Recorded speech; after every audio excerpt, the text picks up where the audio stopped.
You hear the theme music. Well, you heard the theme music. Then we put some other shit on there. You see these faces. Oh, I'm pissed right now. I'm pissed right now. Yo, we were finna give y'all an epic fucking show. We were gonna give y'all us. We were gonna give y'all some angles. We were gonna do a whole lot of shit, and then shit went wrong. Shit went wrong. You probably ain't even hear what I just said, but that's all good. That's all good. Yo, we are the Let's Get Cancer podcast. Hey, man, I'm your boy, Thommy with an H. I'm the voice of the people. I speak for y'all. And I'm your boy, Big Tech Dog, your favorite friendly, lovable, loud mouth. Hi, hey, yo, cousin. What up, cousin? You ready? Man, I've been ready for the last 22 minutes, man. Let's do it. Hey, man, hey, let's get canceled. Let's get canceled. Hey, y'all, hey, tonight, we got a special guest in the building. We're going to bring them on in a minute. It's Black History Month. We got another black-owned alcohol company. So we're going to go ahead and we're going to crack this open right here. We're going to take a shot. We're going to see how everybody feels about it. And then we're going to bring our special guest on now. If we have enough time, because we got some questions for our guest, and we're going to allow our guest to expound on some shit. So if we have enough time, Cuz got some questions for me. So I'm going to try to give y'all an answer. And then we're going to sprinkle a little bit of game. I got a little bit of game for all my fellas. Once again, y'all know I'm coming with it. So I got some game for the fellas. But we're going to try this brown sugar bourbon. Now, I'm hoping that this brown sugar bourbon is good. Hey, we got the homeboy D in the building. Hey, D say he ready to come work. Hey, man, so we got us an employee. He working for free, but that's not an employee. That is not an employee. Because that's gonna be the first motherfucker that get paid. That's gonna be the first motherfucker that get paid when we get some bread. So you know what I mean. So we gonna rock that. But we gonna take this brown sugar bourbon right quick. Give y'all our opinion on this one, and then we're going to bring our guest on the show. I'm going to take a small one because if it's nasty, I don't want to have to throw it out. So go ahead. No. You need to go ahead and get big. Get big. Let's do this. Come on. Here you go. Do the whole thing. We're going to finish you off. There you go. Now, if I spit all over this computer, it's going to be a problem. As long as it's your computer, not mine, I'm good. Definitely. All right, so check it out. Then you got to come get a shot, man. Yeah. We got to get you one. So, listen, man. I went to the store. Yeah. Y'all know the problems we've been having with getting our hands on black-owned liquor, right? And we try, like real talk, we trying to stay away from the real big named everything. You know what I'm saying? Like we want to make sure that the little guys get some shine. You know what I mean? So I'm going to the store. Tommy's always looking. I'm always looking. And it's really difficult to get our hands on black-owned liquor that ain't famous. So we trying to stay away from like the Terramana. Right. We know that. Right. We and some of the other ones, you know what I'm saying? But I was able to find this one. And the reason we went with this one is because, number one, it is locally available at your ABC Liquor and some other stores. We got this from ABC. But it's owned by Jamie Foxx. Brown sugar bourbon. So we're going to see. Sugar bourbon. You ready, bro? I'm ready. I guess I'm ready. I'm scared this is going to be bad. I'm scared this is going to be nasty. Here we go. Salute. Salute to y'all, man. Salute to y'all. Yeah.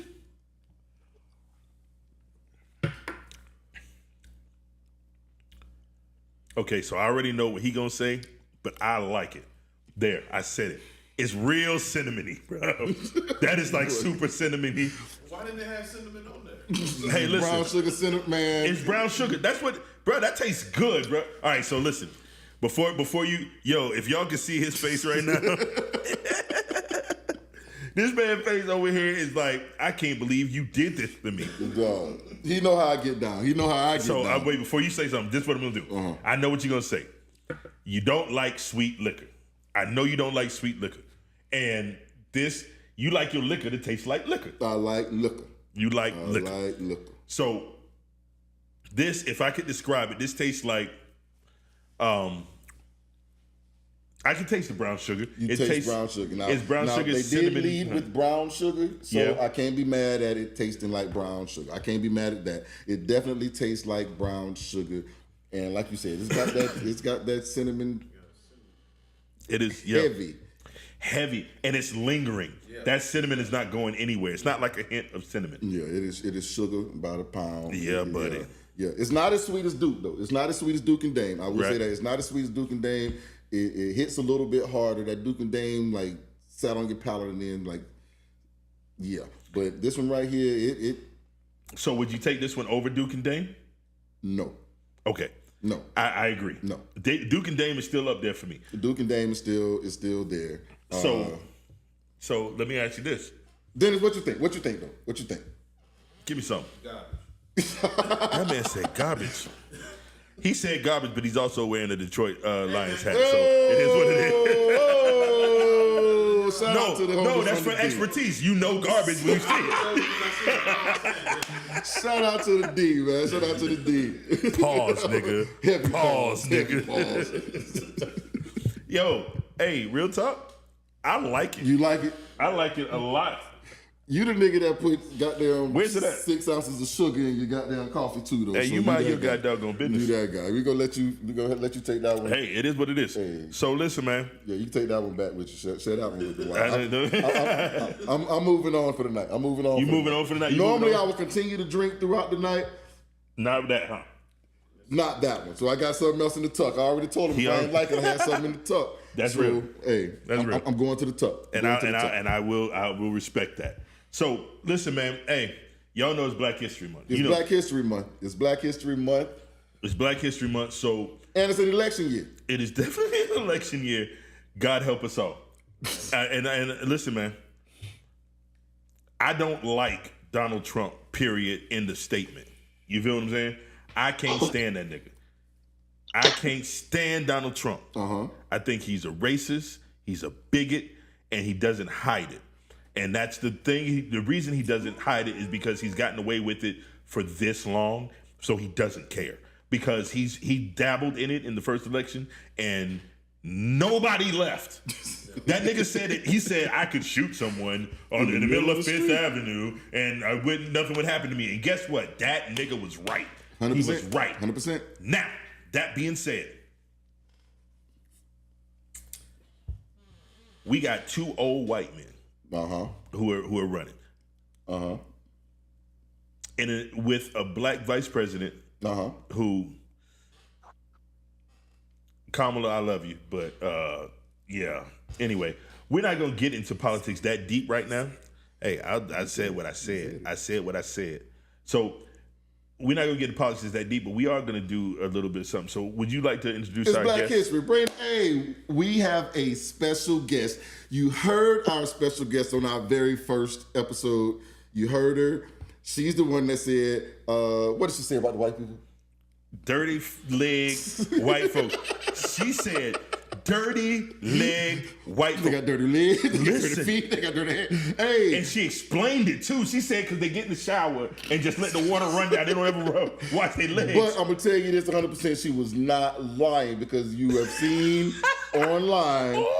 I watched someone say that white people, that washcloths were for poor people. They said they did not know that people use washcloths. They said there's no need to wash your legs because the water runs down you, so you know the bottom of their feet. And if you realize, like, if you look at them, when we say dirty foots, Jesus when we Christ. say dirty foots, that's that caked up shit on the bottom of their feet. Hey, but we're gonna bring our special guest on tonight. We got the homie E showing up for us, man. Say what up to the homie E. What up? What's happening? What's happening? We in here. So tonight I'm not gonna trigger you this evening. I'm not gonna do that. I am. What I'm gonna do here this evening is we're gonna show you some clips and we're gonna let you blind react to the clips. And then we'll have some discussions on those things. And if we have enough time, we'll let you sit in on the question that Alvin has for me. I'm sorry. Okay. Yes. That Tech has for me. We're gonna let you sit in on that portion, and then but the game, because every episode for the last couple, we've said that we're gonna drop a little bit of game for the guys. So I'm gonna sprinkle a little game out here tonight, and I want you to validate what I say. So if you can stick around for that part, we're gonna get there. But I really want you to validate this because this is something that was discussed with us back in the day, and I just want you to validate that so the guys will understand. Like, hey, when I talk, I don't just be saying shit that women don't understand and believe. So I want you to just join in the foolishness with me if you'll stick around that long. But we're gonna go ahead and get started. So you want to introduce yourself? Well, you introduced me as the what? The the dirty leg? No, that's not what you should have been describing me as. I was just saying what they say about themselves. But anyway, Anyway, no introduction. I've been the homie to this guy since whoa, what, the Clinton era, the baby Bush era. We That's my brother from another mother, Alvin, the whole family. That's my family. Name's And I crazy. don't even think they understand how serious I am when I say that's my family. Yes, we do. So And we love you too. And them people better understand that shit too. The people better they, understand that yeah, shit too. yeah, that is definitely my family. Boy, the stories we have to know. That's my brother. But how y'all Dead doing out there? ass. How y'all doing? Hey, we had some technical difficulties, so we started a little bit late. It pissed us off Very to much. no end. We got one camera that came back, but you know what I'm saying? Like we are definitely not happy about being late because we do not like to operate on CP time, and we also want to make sure that we give the people the best aesthetic. So we're a little upset right now, but I'm gonna drink myself happy. So just so y'all be That ready he for Yeah, that. is. I'm gonna continue to yeah. do what I I have a always do. thing next to me just in case you say you won't trigger me. I'm sure you're gonna do it because Yeah. that's what you do. Well, Absolutely. we may as Absolutely. well go ahead and get you a sip now because we're gonna let you listen to something. So as you're listening, go ahead and take you a sip and be ready. So this one is going. This first clip has to do with some new merchandise that's out on the market. New shoes, new shoes. I got shoes. You got shoes. All got you. All right, here. We're just So gonna play this real we're gonna quick. let you listen. We're gonna let you listen. Even the sneaker thing. I was on social media last night. Very interesting as you see black support eroding from Joe Biden. This is connecting with black America because they love sneakers. They're into sneakers. They love this is a big deal, certainly in the inner city. So when you have Trump roll out his sneaker line, they're like, wait a minute, this is cool. He's reaching them on a level that defies and is above politics. The culture always trumps politics. And Trump understands culture like no politician I've ever seen. She should be on camera right now. Look at Look at the face. Oh, the blind reaction. The blind reaction. She looks disgusted. She finally saw herself in the camera. It's like, oh, my face said that. So E, what do you feel when you hear statements like that? What do you feel? You know what's funny about that statement is I I've said something almost similar myself. Like sometimes there's a certain group of us that if you just dangle something shiny in front of them, they like, ooh, something shiny. And I believe that's what they think about all of us. And what bothers me more about that statement is how there's some people that are defending that's us, that are defending the statement and still, or deflecting like, well, Biden said, if you're not black, you're not gonna vote for me. And it's like, this is why we're saying they're both problematic. This is why statements like that make me laugh, but it makes me sad because there may be a small sect of people that That's the biggest problem. Is that yeah, it's when it's all said and done, I do not think more black folk are going to vote for Trump than they did the last time they voted for Trump. I don't think that dynamic is going to shift. Um, you really I don't? just think it's going to be. I just think it's going to be some of us that may bull like we did when he ran against Hillary, and because we call ourselves mad at Joe, so we might sit out. But comments like that, that's why I stay away from Fox News. So let me Because let they me ask play you in this our question. faces. They play in our faces, and don't think we don't take them serious enough. We Oh, don't they take them dead serious. ass serious. They are dead serious. Like that's exactly. That's a lot of laws made based on their perception of us and not the reality of us, and we just sit back and we just sit back and let it happen. Right. And I don't. Well, let me ask you this. Let me ask you Yeah. this. I'm a fan of Charlemagne the God. I'm a fan. I think he talks a whole bunch of shit that it can be off sometime. But I think where his brain goes is in a good direction. And one of his things was it was between. He said this year's vote is between Republican, Democrat, or the couch. And right now, the couch is winning. And a win for the couch is a win for Donald Trump, in my opinion. And the reason being is because Republicans and some people are registered Republicans, registered Democrats, independent. As soon as you say a party, they be like, "Oh, I'm not really with." Come on, let's be real. We've got two-party system. You know what I'm saying? So when it all boils down, you vote one party or the other. So you only have one or the other. Right. So if that's the case, Republicans tend to go out and vote as a habit. As a habit, we got to be prodded. Or progressives have to be poked and prodded to get to the ballot box. So if you vote with the couch, you voting for Donald Trump in essence. Right. That not only do you and I believe that, but so do the Republicans. Right. They understand that. They know a majority of Americans do not believe in their ideology. Right. But they also know a large chunk of us that are able to do something about it won't. True. And it's simply because these midterm elections that we don't vote in is the real reason we have all this. Forget Biden, forget Trump, Obama, whomever. It's your Congress that you really need to be worried about. Trump can sign off on some stuff, not sign off, but the Congress is the one who makes laws. So, and they've run in those midterm elections. Right. So a lot of the stuff that's going on federally that we have a problem with is we don't get up during midterm elections. And the same as far as locally, your governors. That a lot of them realize that we don't vote during midterm elections, meaning all of us, not just black people, but the entire country votes less than, so they move their elections to midterm elections. Because the fewer people that vote, the more likely a Republican will win. True. So they know that as well, and they make plans and policies based on that.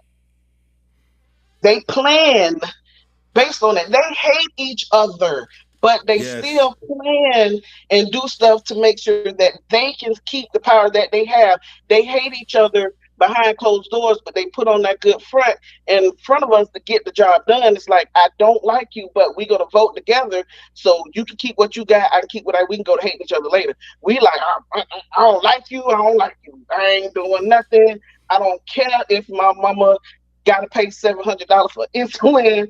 I don't like you. You know, old Joe like Trump a spring chicken, and Joe can't put together a proper sentence like Trump can. And it's like, man, at this point, if you're not going to be active, right, if you're not going to be continually, and you don't just go vote and sit down. It's a year-long process.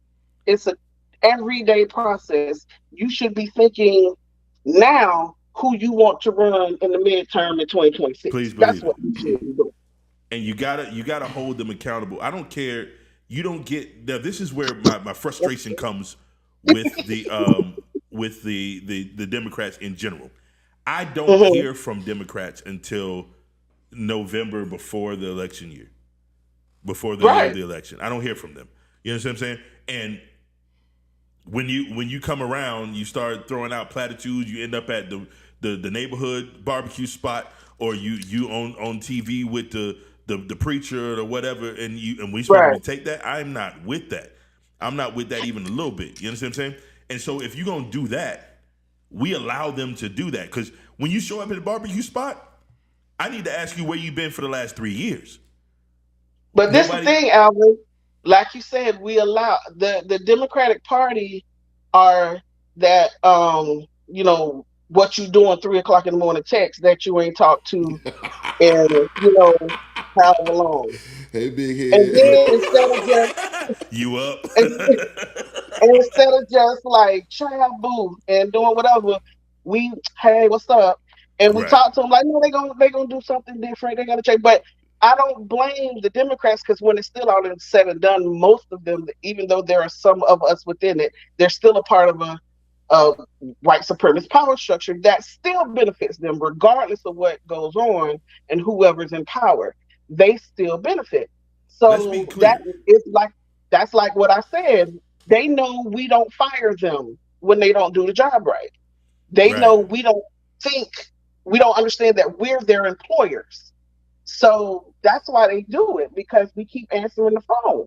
Yeah. And so instead of kicking them to the curb and getting because it's the individual. We blame it on the Democrats, but it's really the individuals. There's so many people that we could be putting in Congress that we ignore. Like there's so many people that I look at, so many young black people that I really think if they were in Congress, they would do something, Right. but we don't help them out. We But can send money to Tennessee if we think, somebody over there is doing something that's going to be good for Tennessee, which can then still, be good for us, especially federally. We can send money over there and help that candidate out. We can get on the phone to help stop for them. We can do all of that from Florida, from South Carolina, from wherever we are, and we can put in, but we don't do it, and then we get mad at what we end up with. We're not even trying to push people out there to be able to run them to do what we want them to do. And then and when they get there, we sit back and be like, now do something. We don't really tell them what we want them to do, and then tell them if you don't get this done, you won't have a job. Say that. what we've come to now is what Donald Trump has actually done. So, like you say, the Republican Party the Democratic Party has been sending that "you up" text Mm-hmm. forever. Donald Trump showed up and sent you some flowers. Donald Trump came to the black community and was like, "Y'all like shoes? I got you some shoes. Look what I did. I came and gave you some shit that you like." Baby girl, you don't have Donald to deal with Trump, them no more. You don't have to be with that sucker no more. You don't have to be with that baby girl. I got you some shit. Look at Donald this Trump shit. did not.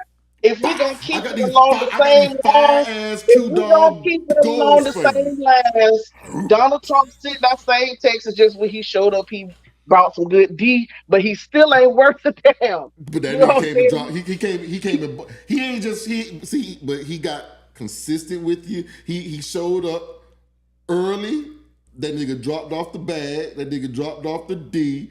And that nigga let you know, hey, them niggas ain't shit What he over there. did was went and robbed the Democrat and got it from them, and then brought it to you like, look what I But he bought giving you some shit that you want. This Nope. nigga give you some shit Hey. that you you. like. He Well didn't then, give wait. you Let's what listen to you. this. He Since gave you you, something that you like. I'm not si- okay. I was wrong when I said what you want. He gave you some What shit that you like. what did he Y'all give? What niggas did he like give? shoes. Hey, what they always say? If you niggas got $1 trillion and what they spending on? They spending on some So goddamn so the shoes, commercial for the shoes. So here's the booties, commercial for the and hair. shoes. Listen, here's the commercial for the shoes. You got two black men doing the Wayans brothers opening theme song, my we're brother. We're happy brothers. and we're singing and We're we're happy coloring. and we're singing And and we're then you have that colored. dude from Fox just be like, it's for the culture. Like what are you But that's the thing though. Donald but Trump came in there and he's trying. What no, is he's the not. he He is playing these trying. Now, so fake. it may be in Okay, a pandering way, but he's trying. y'all got mad at Mary Jane for singing about fried chicken, but him coming out with some shoes though, but he likes us. Like, come on now, that's Because the Mary same Jane's thing. supposed to know better. He don't know no better. So for every purchase you get a Popeyes gift card, because that's what he's doing. Since you're talking about what you want, that's what he's doing. Hey, listen. No, Wait, wait, wait, it's wait, not. wait, wait, wait, It's wait, wait, wait, wait, wait. not. So since And since they y'all $400. since y'all are on that one, let me tell y'all. Let me show y'all what Donald Trump said about black folks. And it ain't what you think. If you've seen this, you're good. But if you ain't, just watch this. Watch this. And then I got indicted a second time, and a third time, and a fourth time. And a lot of people said that that's why the black people like me, because they have been hurt so badly and discriminated against. And they actually viewed me as I'm being discriminated against. It's been pretty amazing. I viewed him. I watched him. Let me tell you what I don't think. I don't think that nigga was discriminated against. Listen, he just said. But did you hear that laugh? So that means he was like, ain't that stupid to think? Like, that's what that laugh Right, means. right. So here's my question to you. and I'm going to word this very delicately. Be careful. Be careful. I think that's why we can't see, like she said before, we couldn't get on our goddamn phones like we wanted to before because they knew what we was finna do. Well, no, I think he might actually. All right, so let me ask y'all. I'm asking a question. Let me explain something to y'all. Look at me in my face. Hold on. Look at me in my face. I want you to look at me in my doggone face. I am asking a question. Cartman. This is a question. God damn it. I'm asking a question. Does he have a point?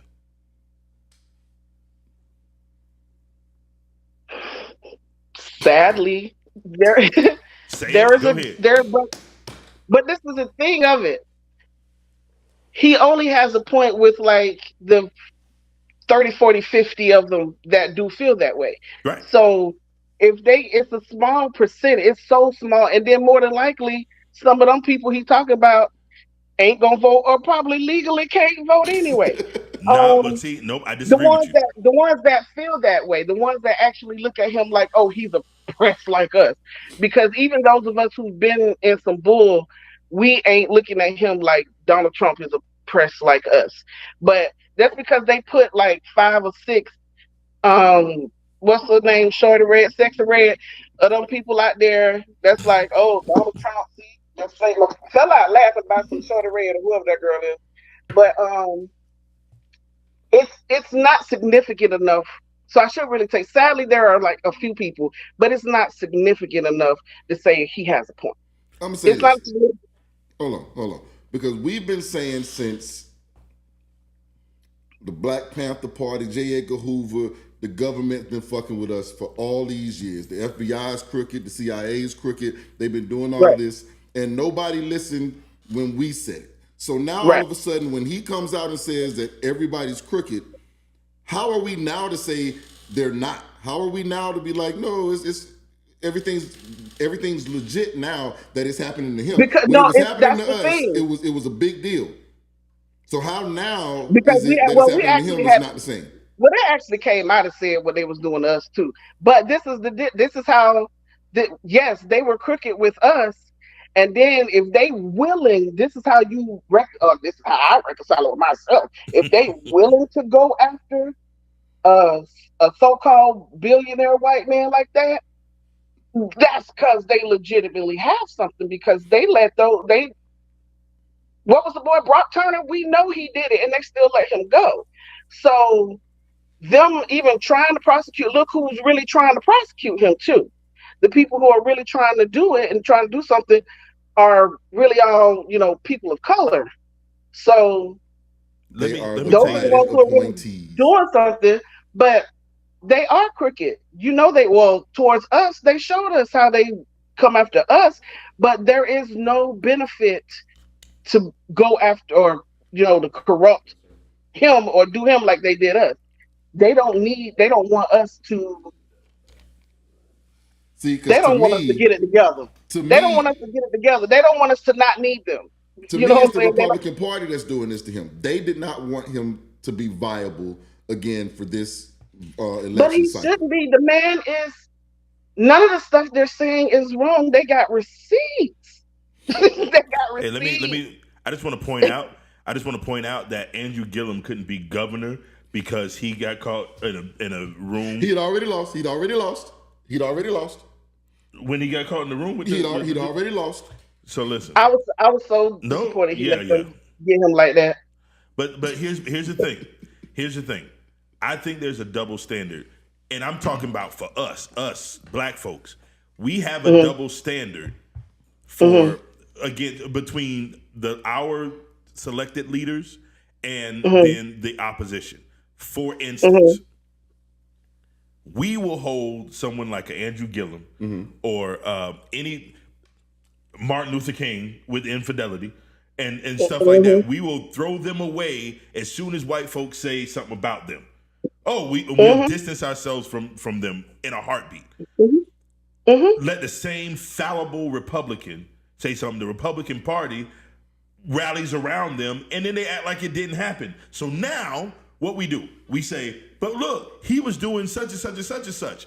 And they go, listen, that's his personal life. We're talking about politics. And we bite on that. We won't vote for him, but we still bite on that. But we'll still throw our people away. So what they're doing as a tactic to win, we throw ours away and try and start from scratch again. Now, that's what I said when I say they hate each other behind closed doors, but they stick together to get the job done. And why can't we do that? Because the respectability politics within us is so dangerous. It's like, because we still care about what they think. I mean, because they do control so much stuff, but it's still a situation where if we cared about what they think about us like we cared about what we think about us, we actually would do a lot better. When we were like, man, you know what? We're going to take our ball and go home. I'm not putting up with this. I'm not going to deal with this. But we're not willing to do that. We keep wanting to prove to them that we're not like them, or we're not like the idea they have of us. And it's like, why are we trying to do that when we looking in real time at how much of a shambles they're in themselves? Why are we still trying to be like them when they showing us they crazy themselves? But see, I think that we have to maintain some sort of moral high ground. We have to maintain some sort of moral high ground, because I don't get to point the finger at you if I'm doing the same thing. You understand what I'm saying? That being said, we don't have to destroy each other. They have no moral high ground. So they're going to be like, when you do it, we're going to punish you. When we do it, we're going to excuse it. So that's and just the perfect example of that. Moral high ground. And it's not even about having a moral high ground. It's about what they say themselves. We're going by the law. Yep. The U.S. government is not a part of the church; it's a part of the world. Right. So, well, I think the perfect. I think the perfect example of that is when Barack Obama was going to present the Supreme Court Justice Gorsuch, when he tried, and they wouldn't put it to a vote. And I watched what's the white dude name? The drunk one? No, Kavanaugh. No, not Kavanaugh. The dude who what was his name? That was Lindsey Graham. Lindsey Graham said, "Well, he's a lame duck president, so he shouldn't be able to imply." And he said, "You can use my words against me if it comes down to it, and I'll say the same thing." Fast forward to Kavanaugh, Brett Kavanaugh, lame duck president. Got to get him in there. Real quick. So we need some Democrats that act cowards, like them. that aren't cowards, because that's Yes. the problem with the Democratic Party. Yes. You're a bunch We of need fucking some- cowards. You lose all the goddamn time because you won't stand your fucking ground. And that's the Right. reason that I became a Republican in the first place. When George W. Bush was running against John Kerry's a pussy. He's going to get us killed. I cannot vote for that guy. That's when I became a Republican, because I know somebody with some nuts is going to come out here and do what the fuck he's supposed to do. Even though They it's managed it's to wrong, make he's a gonna man stand who was on in his the motherfucking. He's gonna stand on his morals and values. Right. He They managed to make a man who was in the military look like a coward. Right. Against the man who Nigga, wasn't. you went out there and put your life on the line for this, and guess what? You look like a pussy because instead of defending America and doing what you're supposed to do, what you decide to do is go out here and be diplomatic. We don't need diplomacy in certain situations. In certain situations, as Donald Trump says, we got to put America first. And sometimes it means fuck everybody. Walk around the club, fuck everybody. And George W. Bush came out there, what they say, I got a pocket full of fucks and I can't give you none of them. W had a pocket full of fucks, wouldn't give one up, and he stood on, as y'all niggas say, business. That's what niggas need. But actually though, and still when it's all said and done, had we stood on business, he still wouldn't have won. But that, again, that's neither here nor there. Once again, we was playing. We was riding that BS. And what I was about to, and another thing, like you were saying before, and I'm gonna take this back to Andrew Gillum's situation. So you talked about the respectability politics and how we accept certain things. Had Andrew Gillum come out in the beginning and said, "Hey, I like ding-a-ling in my ass, and I like to do drugs," Do you know that motherfucker would have had the alphabet community, the black community? Dog, he would have won in a landslide. But instead, you prop this woman up over here. You got your beard standing next to you the whole time. That's our fault. I don't think that's our still fault. Hold on. You remember Andrew Gillum in the Top Flight Club, don't you? Uh-oh. I do. Uh-oh. You remember But us. I'm getting out of this one. You I'm getting out. remember, you remember us years before this nigga was on the national stage. This what you ain't about to do now. Because I ain't coming for I ain't gonna tell the truth. I ain't coming for him. Because I ain't coming for him at all. All I'm saying is we knew. I don't even think it's the, like to, dabble, in It's whatever the it fact is. that you lied about it. You could have been the governor had you not lied. Stand in your truth. Yeah, but that ain't true. Because once again, they do it too. They ride and they ride here with their beards and their boyfriends. Some of them are actually but like you say, they get to do it. They get to do it, and then. And still vote that way because it's not like he said. This is politics, not your real life. This is not your real life. This is politics. The Democratic side, we gonna blend them all together. So Andrew Gillum, stand in your shit. Don't lie to me. Stand in your shit, and we gonna give you whatever it is you want because you're gonna get a whole different side of the vote. But that's not. But no, he still didn't have to. The way it came out was the problem of it, not that the fact that it came out. He was already done by then. That's the only. But still, that's the only problem. The way that if he had been just seen kissing a dude, would have been as bad as look like they done drugged you and you done threw up and you let. He was. It like they drugged him. He'd already lost the election. That's what I'm. He'd already lost. Had he come out and said I like boys, he would have been the governor. There was no reason to. Like I said, had he got caught with a man and he was, he was somewhere seeing a whole hand or somewhere seeing kissing, then that's when you come out with your apology tour and say, yes, I do, blah, blah, blah, blah, blah. And it still would have been fine. He don't need to do that. No, he can't. He don't have to do nothing because Donald Trump don't gotta apologize. Fucking Lindsey Graham don't gotta apologize. God doggone, none of them excuse me, none of them white folks gotta apologize. Nobody gotta apologize. And this is what I don't like about Republicans. I don't like when Republicans do it. When they have that whataboutism. Like, so when we point out something that you did, we go, well, what about this? I'm not gonna do that on my side. Listen, I'm going to hold the people who I'm trusting in to a higher standard. Absolutely. But I'm not throwing nobody away. Nobody gets thrown away because if I look at your policies, I am a black Christian male. I am conservative in a lot of my moral views. You need to be a Republican. I don't. Because see, people mistake liberal and Democrat and Republican conservatives because most black people are conservative. Absolutely. Most of us in our church grew up that way. Indeed. Most of us, 100%. They like to tell us there wasn't no men around. We had strong women, strong men, conservative in both, all of our upbringing. So we are quite conservative. We just know there are more because when it's all said and done, there are a lot of democratic policies out there that help Americans, and we just so happen to be those people. Right. And there are a lot of Republican policies that hurt Americans, and when they hurt Americans, they hurt us more.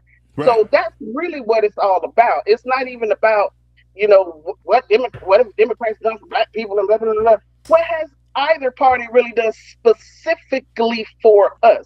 What they have done is made policies for this country, all of which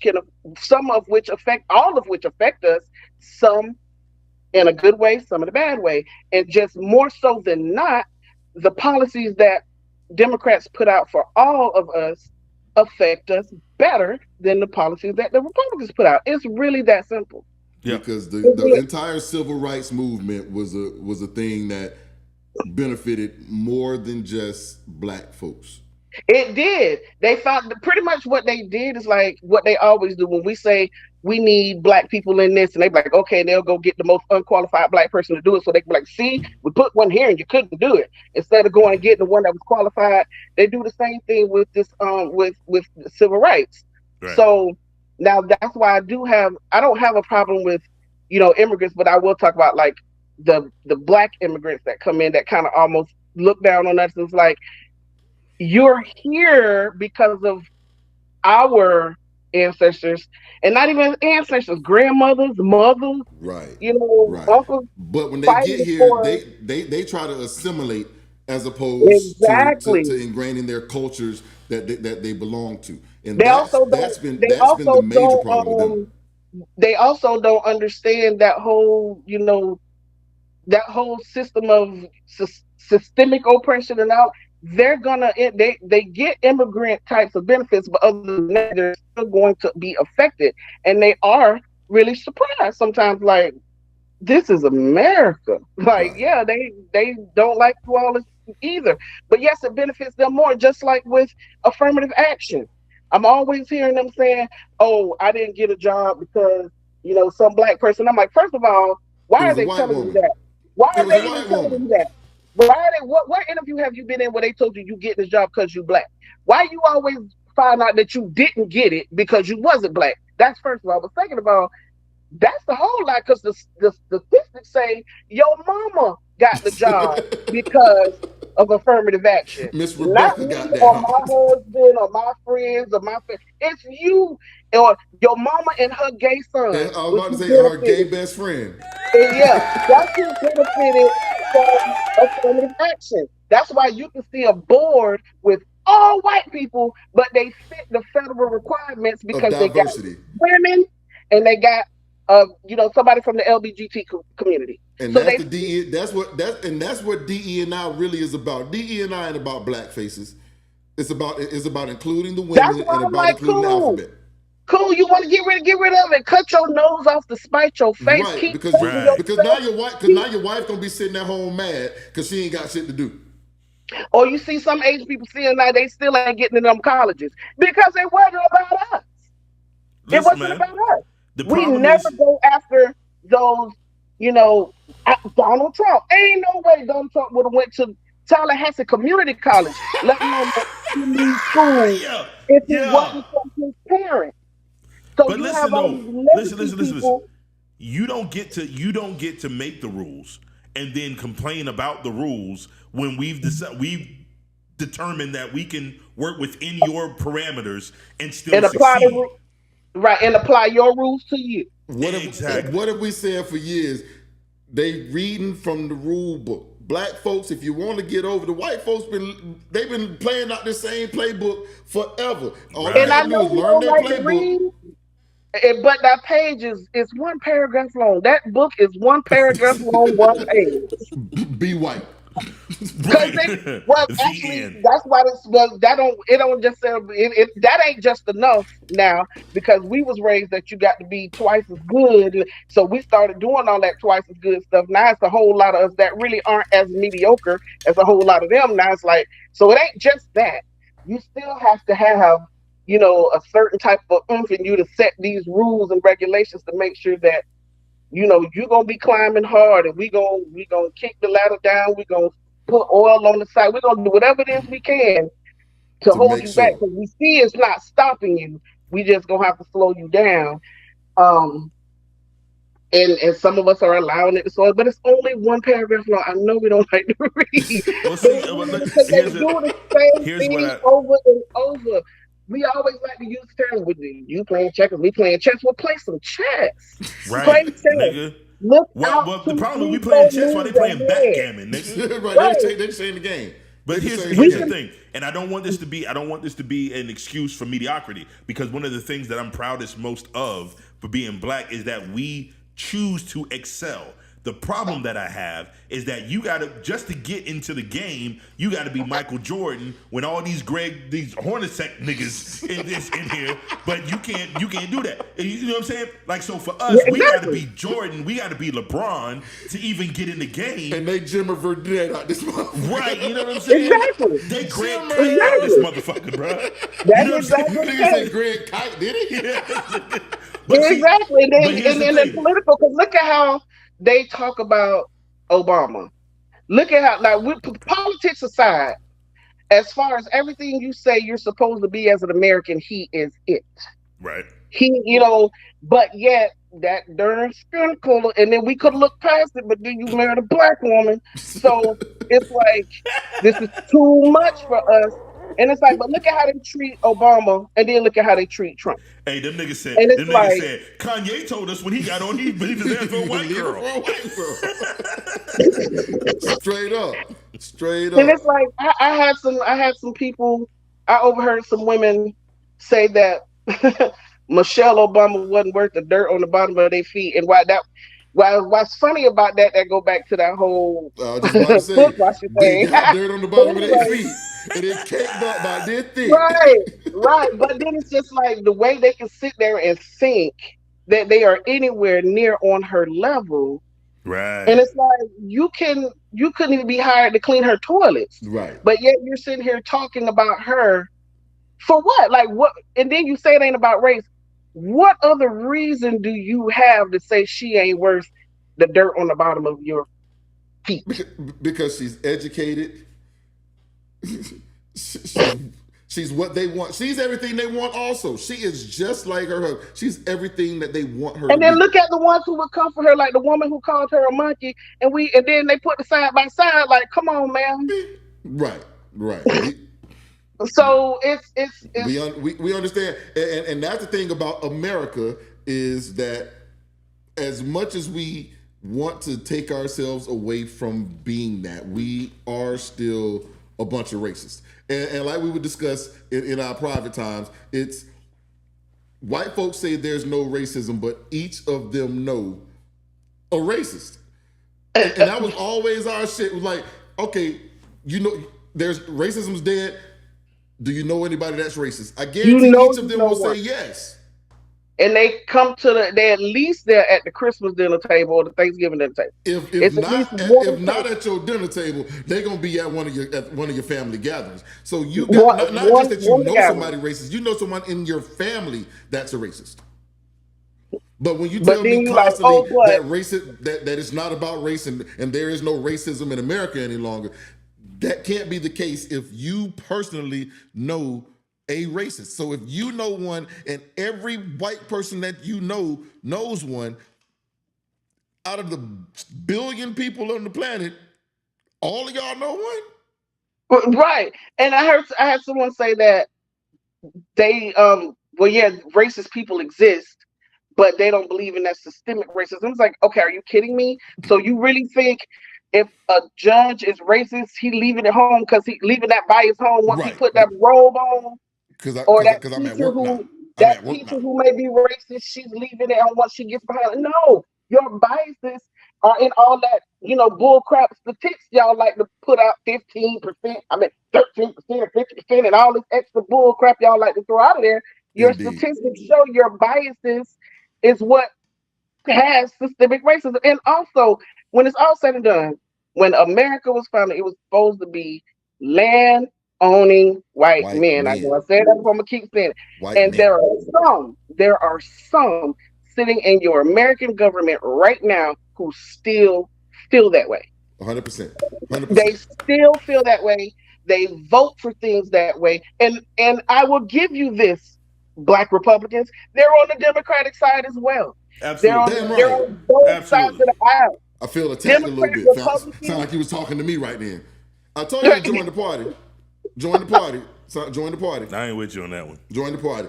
The only way to fix something is from within. You can't fix it from within. You have to get within it, but then it has to be and I do believe that. But then we also still have to choose properly who we're going to run on that side to be able to dismantle them from the inside. But the problem is there's not enough of us over there to make any decisions. We don't get to make any decisions because there's not enough of us over there to say no. We don't get to say no to Donald Trump because there's not enough of us over there. What we have is hold on. Because we got another clip.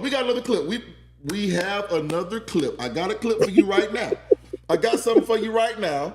Because I want you to hear what the opposition is to Donald Trump on the side. I want you to hear what the opposition is. Now, for this one, I'm gonna play both of them. I'm gonna play this person's initial statement, and then when she's pressed on the issue, what she says about it. All right? So just listen to this. Just take a listen right quick. We were the only Indian family in our small southern town. I was teased every day for being brown. So anyone that wants to question it can go back and look at what I've said on how hard it was to grow up in the Deep South as a brown girl. Are you a racist party? Are you involved in a racist party? No, we're not a racist country, Brian. We've never been a racist country. Our goal is to make sure that today is better than yesterday. Are we perfect? No. But our goal is to always make sure we try and be more perfect every day that we can. Now, this is where I have a problem with the Republican Party. If I played them back to back on purpose, the reason being is that she got to say and give an example of racism towards her, and then say that it's not a racist country. This is what we go through on a daily basis. And what I feel like happens to us is that I could say a blanket statement. In general, there is racism in America. All right? And you and I and you would think that's obvious. We can see that. We experience it every day. And so what people do is they take me saying that we live in a society that is built on racism, and they think that I'm calling you, specifically Jane, who I'm talking to, a racist. So because of that, they automatically feel that pushback. Have you ever been in an argument with somebody and just the moment you say, hey, you stepped on my shoe, oh, I didn't do that. I didn't mean to do that. I didn't do that. And you're like, whoa, whoa, whoa, whoa, whoa. A simple my bad would have sufficed. You know what I'm saying? And what happens is they push back on it. But then when it suits them, when it fits them, well, look, I'm 132nd Cherokee Native American, so I obviously I've experienced some rape. Shut up, white lady. Listen, and I mean, I understand, and this is what Thommy with the H told me before the show. Like her parents are immigrants, and okay, I can respect that. I can respect your parents, but you saying some dumb shit. All right, so let's be real. We have gotten to a point now where we can't call a spade a spade. Right. And not only can we not call a spade, we've ceded the ability of woke.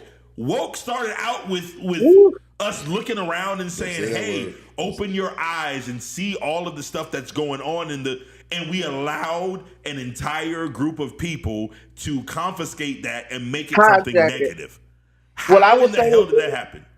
I think your governor knows exactly what it means, and he know exactly what he's saying when he say Florida is where woke comes to die. Because I always say, when Martin Luther King was dreaming, they didn't have a problem with him. They killed him when he woke up. They understand. They understand the whole value of being woke. They understand when you wake up and realize, like I said, that that abusive guy who, once he realizes that you ain't putting up with this no more and you ready to leave, they're gonna get violent. You done woke up to his foolishness, they can get violent, and that's exactly how he knows what woke means. Yes. And I think a lot of them kind of do. The ones who change the narrative a little bit do, and then their followers, they don't know nothing. Anything they don't know is woke. But everything. But that's how everything is. Once the white folks get a hold of it, we know we got to change it up. It's gonna be. We got like a few more watermelon seasons before then. It's no longer ours. It's no longer ours. I'm telling you, there was a group of girls when I was in high school listening to music. There was a group of girls that I knew once they knew that song, it's time to move on. Yep. Because once they get it, it's no longer for us. So that's how that is. But used to say this all the time. You were like, America is to black women like an abusive woman, abusive man and his old lady. It was like, and we keep running back to this American dream of they said they were sorry. It's time now, and we keep getting socked in the eye. And then we're like, but he said he was sorry, and we keep running back to them.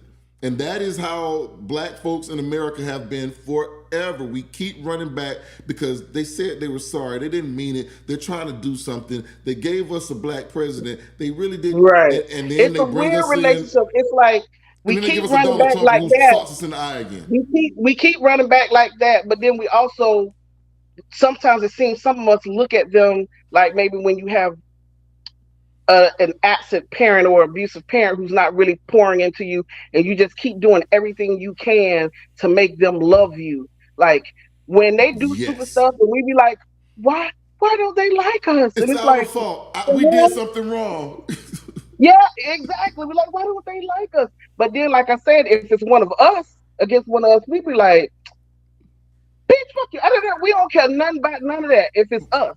But I But mentioned when that it's last them, episode. We were talking about something last episode, and I told Tech, I was like, yo, like, niggas don't forgive niggas. We'll forgive everybody else. Right. But Yep. niggas don't everybody. forgive niggas. And everybody, not even just not forgiving, because Tommy, one of them people with the whole don't support black business.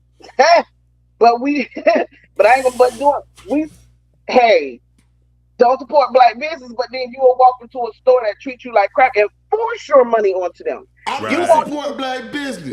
you, not that. No, I'm just saying. But we get upset with black businesses real easy. Yep. Like they just started. They didn't go to nobody business school. They started cooking dinners out of their kitchen. Now they trying to set up with something. They don't have all the everything that goes with it. They frustrated. We can be some tough customers. We You are know what the I'm saying? worst customer. And just like we be like, I ain't finna let nobody put up. I ain't putting up with this at my job. Why you think they gonna put up with it at theirs? But we won't give them the grace. But then we'll go to some of these other stores that follow you around the way, and then you be like, oh, I can buy this whole store, and then try to buy the whole store when I could no. Oh, you gonna follow me around? You don't trust me? You know what? Thank you. Have a good day. I'm walking out your store. I will give that black business much more grace. If you show me, I'm not gonna beg you to take my money, and you sitting and you basically telling me you don't want it, you don't want my money. Cool, because I probably had no business spending it anyway. I'm just gonna walk on out. But no, we want them to love us so badly. We want to be accepted by them. Some of us do, Yeah. and And they are just that's how y'all know this my family, because I said this same shit last episode. That's the thing of it. We were talking about the sweetly seasoned lady and the Keith Lee joint. So we had this same conversation Right. just last episode about grace, and niggas don't give each other grace. And this young man over here, guess what niggas don't do? Like, we already know niggas ain't gonna forget. No. We will not forget. And that was my thing. Like, we'll forgive everybody else. And I happen to bring up the Jamaicans, and I'm sorry to all my Jamaican pastors, all the Jamaican folks out there. that My nigga said- apologies. Listen, that nigga said, he said, except Jamaicans. He went off. But He but, said they mean. but when Come I on, posted man. it, I said the Asians too. I said the Asians too when I posted it. But I was just thinking about, dude, we let them folks talk to us any kind of way, treat us any kind of way. We're gonna go back there and we're gonna get that curry. We're gonna go back there and we're gonna get that jerk. We're gonna go back there and get that brown stew. We're gonna go get that deep fried, that dang on hey. do that beef, that meat patty. No rice and peas. So you close to me now to smack. This nigga throwing up the Views Express shit again, Listen, man. I'm gonna tell you like this. I'm just pointing this out. Hold on. First of all, everybody look at the bottom of your screen. There you go. All right. Because he said, make sure when y'all typing these comments and sending these DMs, make sure you understand that Thommy is the one that said that Jamaicans hate shit. That's what he said. He said that shit. I just said they were mean some bitches. That's all I said. They some mean some bitches. Here's the And I thing though. meant that. Listen, man. I fully believe that if I'm coming to you, right? If I'm coming to you for a service, I expect you to look at me as a customer and fully treat me exceptionally, the same way that I expect the white dude who owns a business to treat me exceptionally. And because I look at you and say, yo, you're black like me, why can't you treat me better than what I get over here? On the flip side, as a business owner, I started to realize, like, you know what? We some bad customers. I don't have to put up with this. I gave this last week, and I said, or last show, I said, the best I've ever been treated, business-wise, was by black people. But the worst I've ever been treated was by black people. And I think that white people have succeeded by staying middle of the road. Because as long as you can point to black folks who treated you terribly, the black folks who treated you exceptionally get pushed aside because it balances it out. But you know what white people are? Middle of the road. And so if they stay in the middle of the road, you don't get to point out the worst experience you had wasn't with Jane or Tina or whatever the white lady's name is. Your worst experience was with Shamika. And your best experience was with Tyrese. You understand what I'm saying? But they cancel each other out. But your day-to-day, you go to the white folks. Well, Dennis told you that I ain't give a fuck about y'all niggas. That's what they told y'all. And y'all niggas still going. Yeah, y'all still go. You still going to get your grand slams. Wait, who said what? You getting your moons you over see Miami. Dennis. Yeah, you going to get your moons over Miami. Hey, You remember when we was meeting up in was it Live Oak? And we walked in that Denny's, and then another black person came, and they came and walked out. We was like, "Damn, did we feel the black people quoted?" The black people quote is full. Sorry, guys. Yo, we didn't even eat. We didn't eat anything. We didn't eat, but it was just like, okay, but we also live in this fantasy world. We live in this fantasy land that white people live happily ever after too. We live in this fantasy land that white people don't hate each other, that they don't fight each other, that they don't stab each other in the back, that they don't kill each other. We live in this fantasy, and then we're like, not as much as black folk. How you know? You ain't even all up in their business like that. But and you know it's more of them than us, so they're doing it more than us. They just don't do shit really publicly. Tell that they are just because of capitalism. Capitalism is them doing all of that to each other. No. I don't agree. And this is where I'm I guess I'm going. This is where I get canceled. What I'm saying is that I think as a culture, we expect more from one another than white folks expect of each other, and because that's true, because they know they ain't shit, right? But because we expect more from each other, they will walk into Home Depot expecting a certain level of professionalism and customer service from each other. If I walk into my local black-owned restaurant and expect that same level of service, there's a strong possibility that I get pushback as being, you wouldn't go into a white restaurant and do that. And the thing is that if I go into a white restaurant and do that, I'm labeled as the angry black man. So it's a catch-22. So why you well, let me say in this, but I do think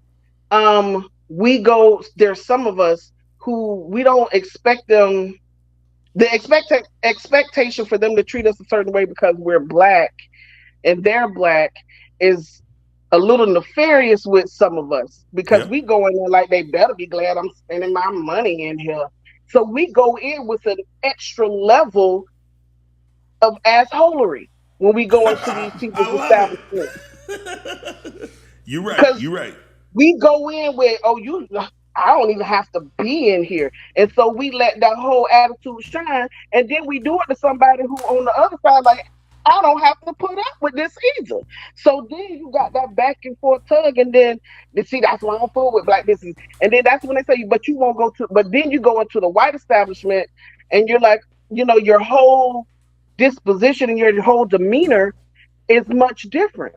Now, if you kept it the same all the way around, it'd be different. But no, that expecting them to treat, if you go in like, this is a black business, I'm going in, I go in, like I say, with a certain level of grace, especially if it's a hole in the wall spot, it's not a, a brand, it's just really small, which more than likely is going to be somebody on the side of the road or, something like that.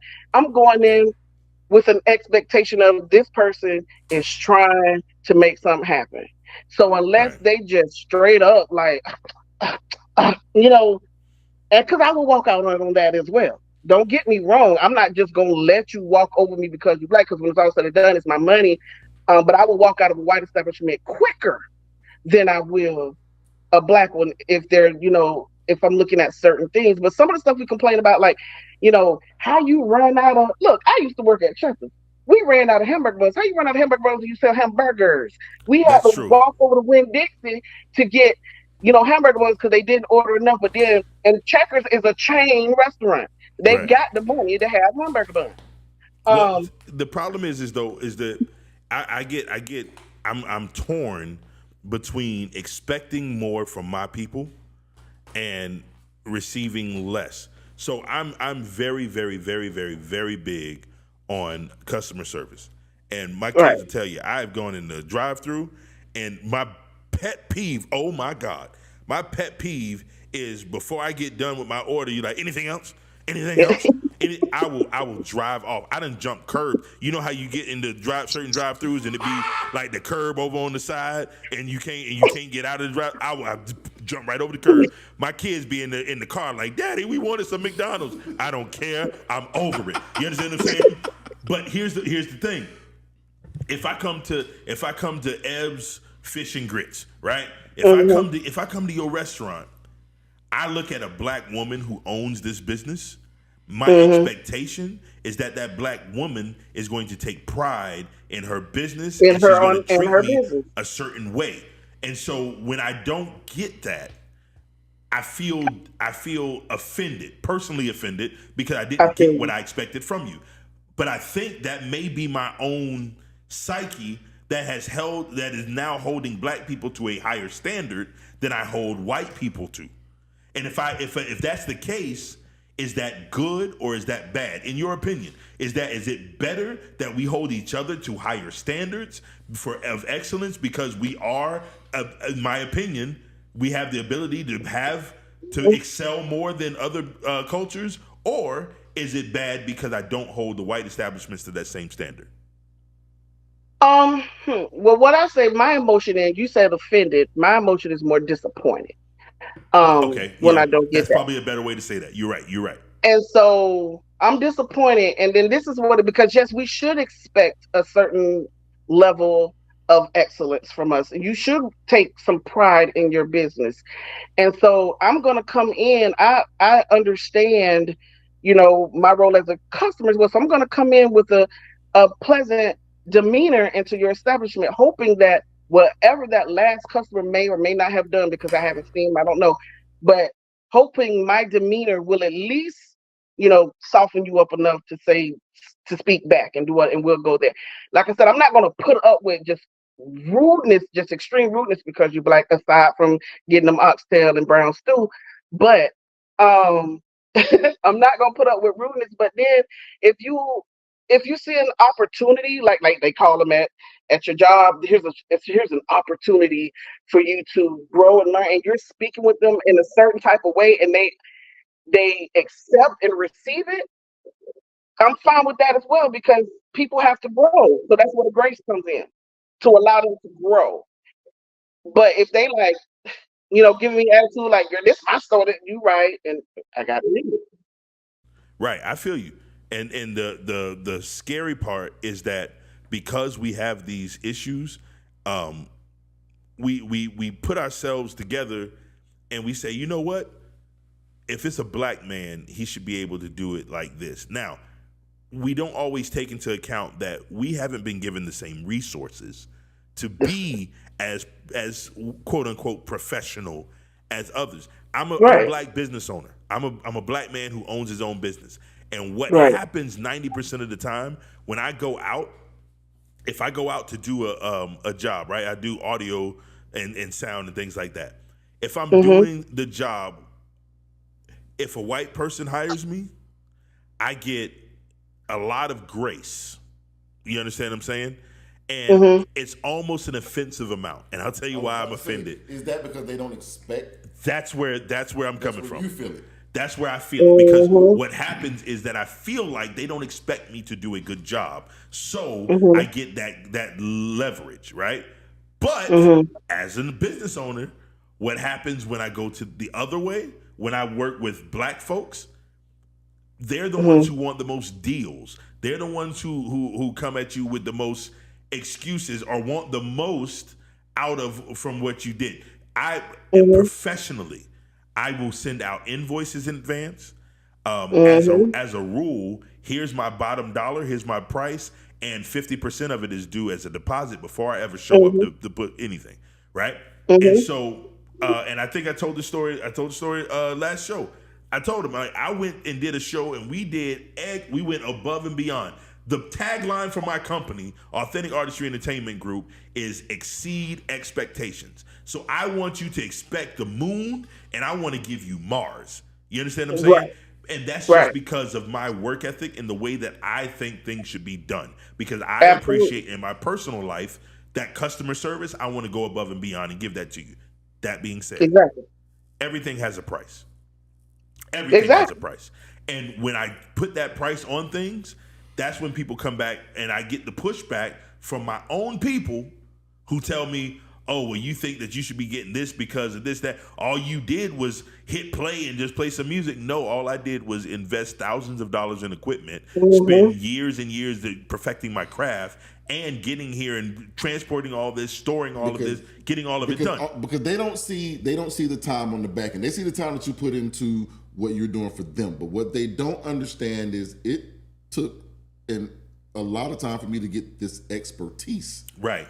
That I'm giving you. So that's what you're paying for. You're not paying me because when a plumber comes to my house to do work, and this plumber comes in here for 10 minutes and fixes my issue, I'm not paying you for the 10 minutes you spent to fix my issue. I'm paying for the 1,000 hours of work you've done to get to this particular point.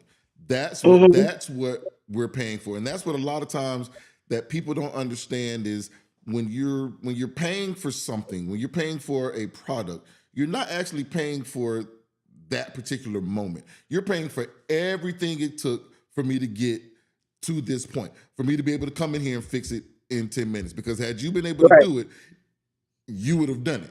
So since you can't do it, and what's been taking you 4 or 5 hours to try to figure out what's going wrong, it took me 5 minutes to evaluate, 5 minutes to fix, because I've spent those other hours getting all of this shit figured out for you. And that's But why do y'all act like no? Why do y'all act like in some instances black folk don't do that to anybody they hire? Because have y'all ever worked customer service? Do you not know how we would call black people? Have you worked customer service? Or even they'll call a big corporation asking for discounts, asking for deals, asking for this. All you did was they do that. So some of those people that do it to you, they didn't do it to you because you're black. They did it to you because that's how they are. They will do it to your black ass. They'll do it to a white person, an Indian person. You know who does that the most? It ain't black folks. It's the white folks and the Indians. Like I would I worked for a company back in the day, and there would be every week I would have 10 calls that came from some Indian folks, and they would sit there and say, well, if you can't give me what I'm looking for, I'll go to another company. And me being me, I would understand how things operate because I knew what they were calling for after a while. So instead of getting frustrated, I would just turn their service off. And then they were like, hey, what are you doing? I was like, you said you wanted to cancel. And they were like, no. Let's get canceled, bro. That's a whole different, I was getting ready to say it. That's a whole different meaning of let's get canceled. Yeah, you told me you didn't want whatever I was giving you. So you saying if I couldn't give you the price you wanted to cancel. I can't give you that price. So I turned it off. So you're not paying any more after this particular moment. No. Don't do that. I'll call you back. Hey, or it's a, what did you say you could give me?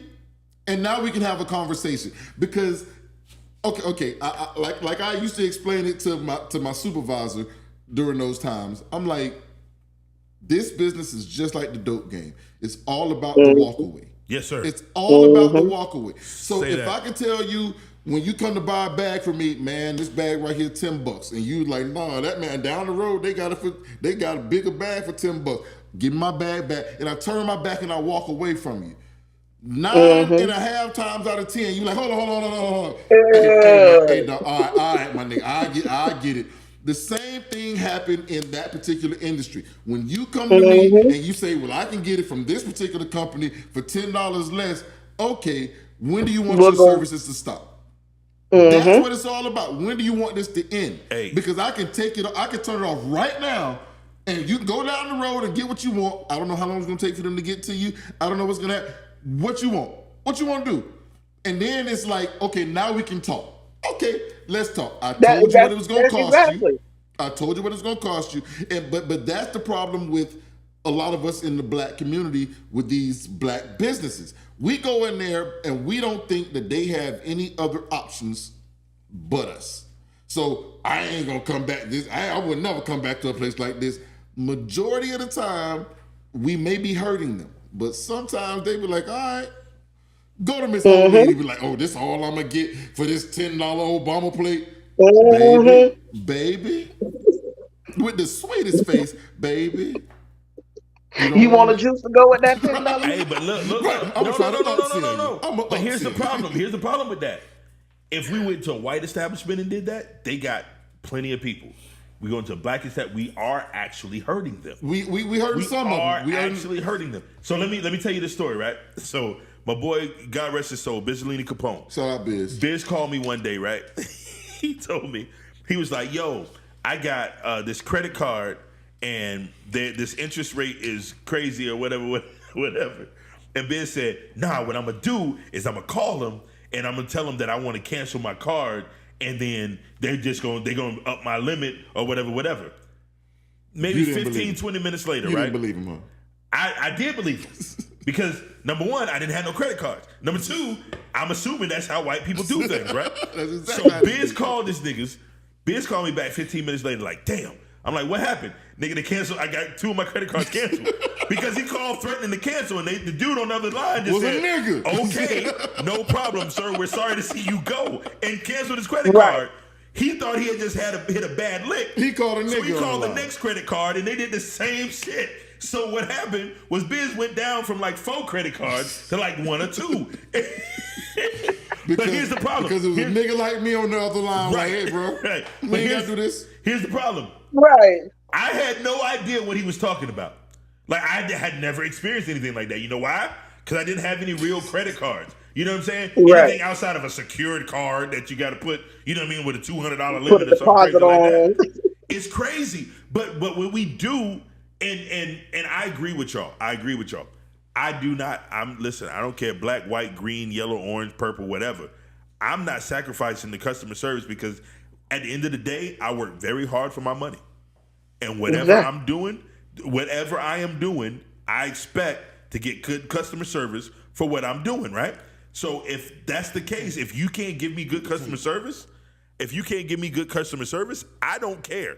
I'll take my money and my business elsewhere. Now, I have recently began really trying my best. Not recently, for the last probably about 5-6 years. I've been trying my best to make sure that I search out black-owned businesses first. Now, do I always land on black-owned businesses? No. And some of the things that we run into with this podcast, we try every time we get together once a month. We try to showcase a black-owned alcohol company and a black-owned liquor company. One of the problems we're running into is availability. We live in Florida. Shipping alcohol into Florida is a very tricky thing.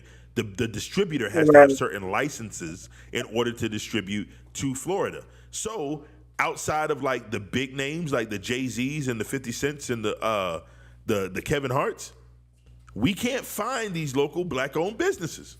We can't find those black-owned liquor companies to even showcase. And that's the disturbing part. That's the part that kind of bothers me a little bit. Because we genuinely had this idea to, you know what, let's get together and say, you know what, we're going to support black-owned businesses, and we end up with not being able to find these black-owned businesses or find the product from these black-owned businesses. That being said, black folks, we got to do better with black folks.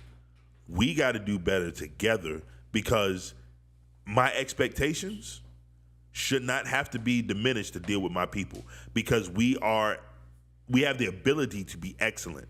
We are excellent, and if we don't act as if we're excellent, then we're not going to get anything. 100%.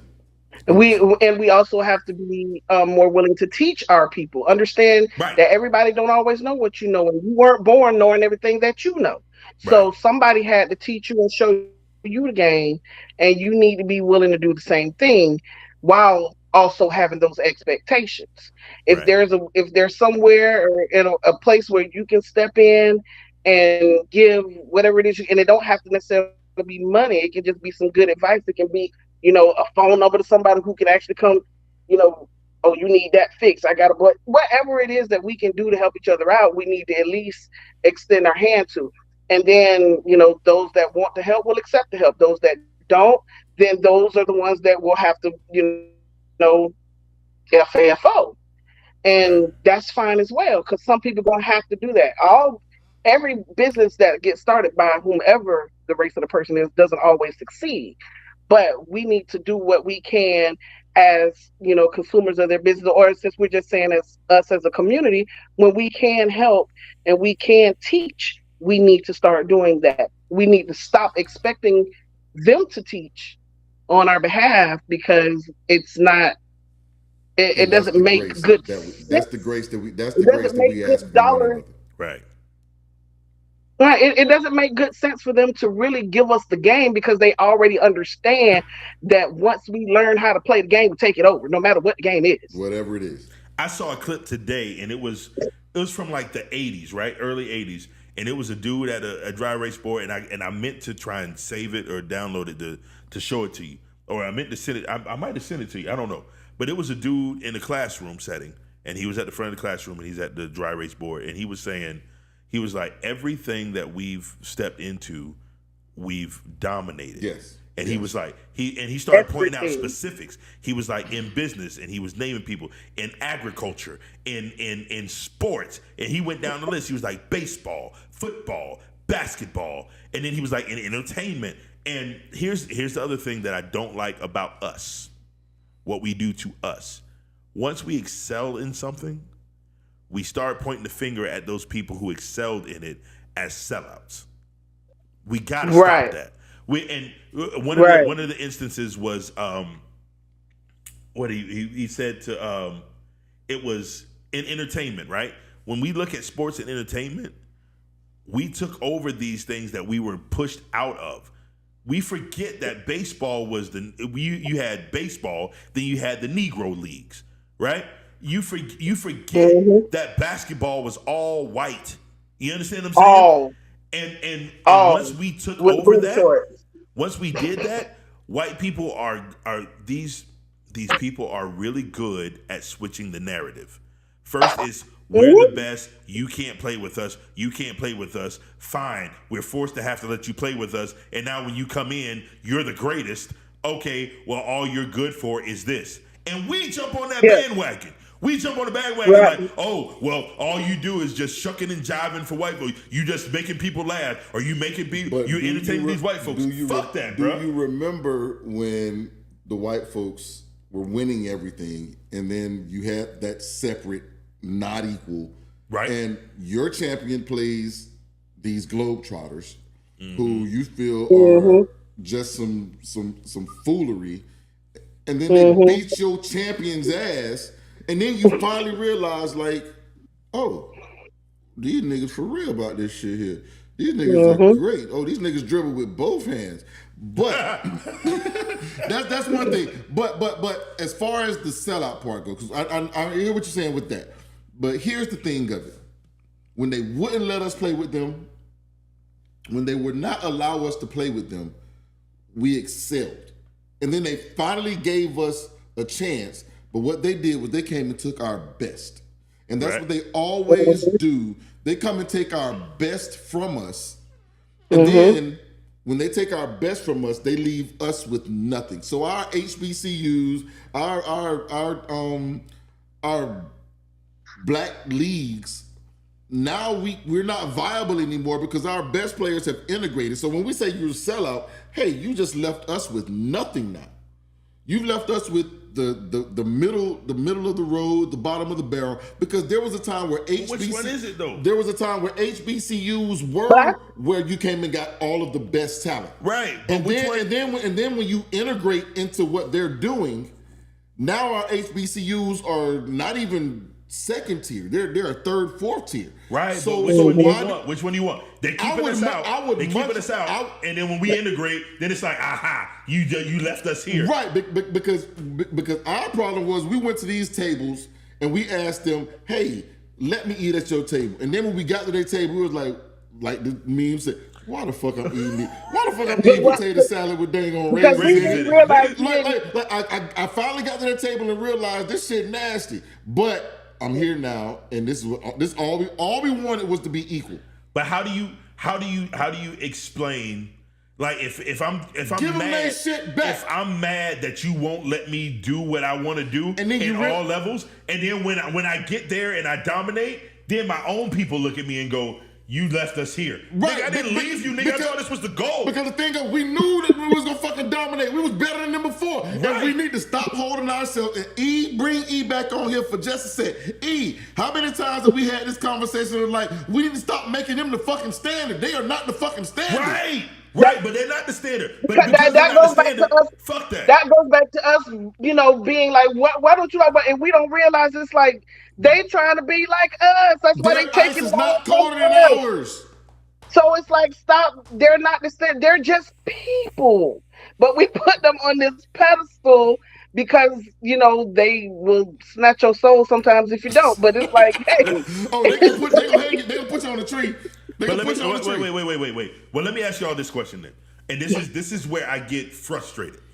My question is that if the case is that when we integrate, then we abandon and we're holding white people as the standard, then what was the point of the civil rights movement?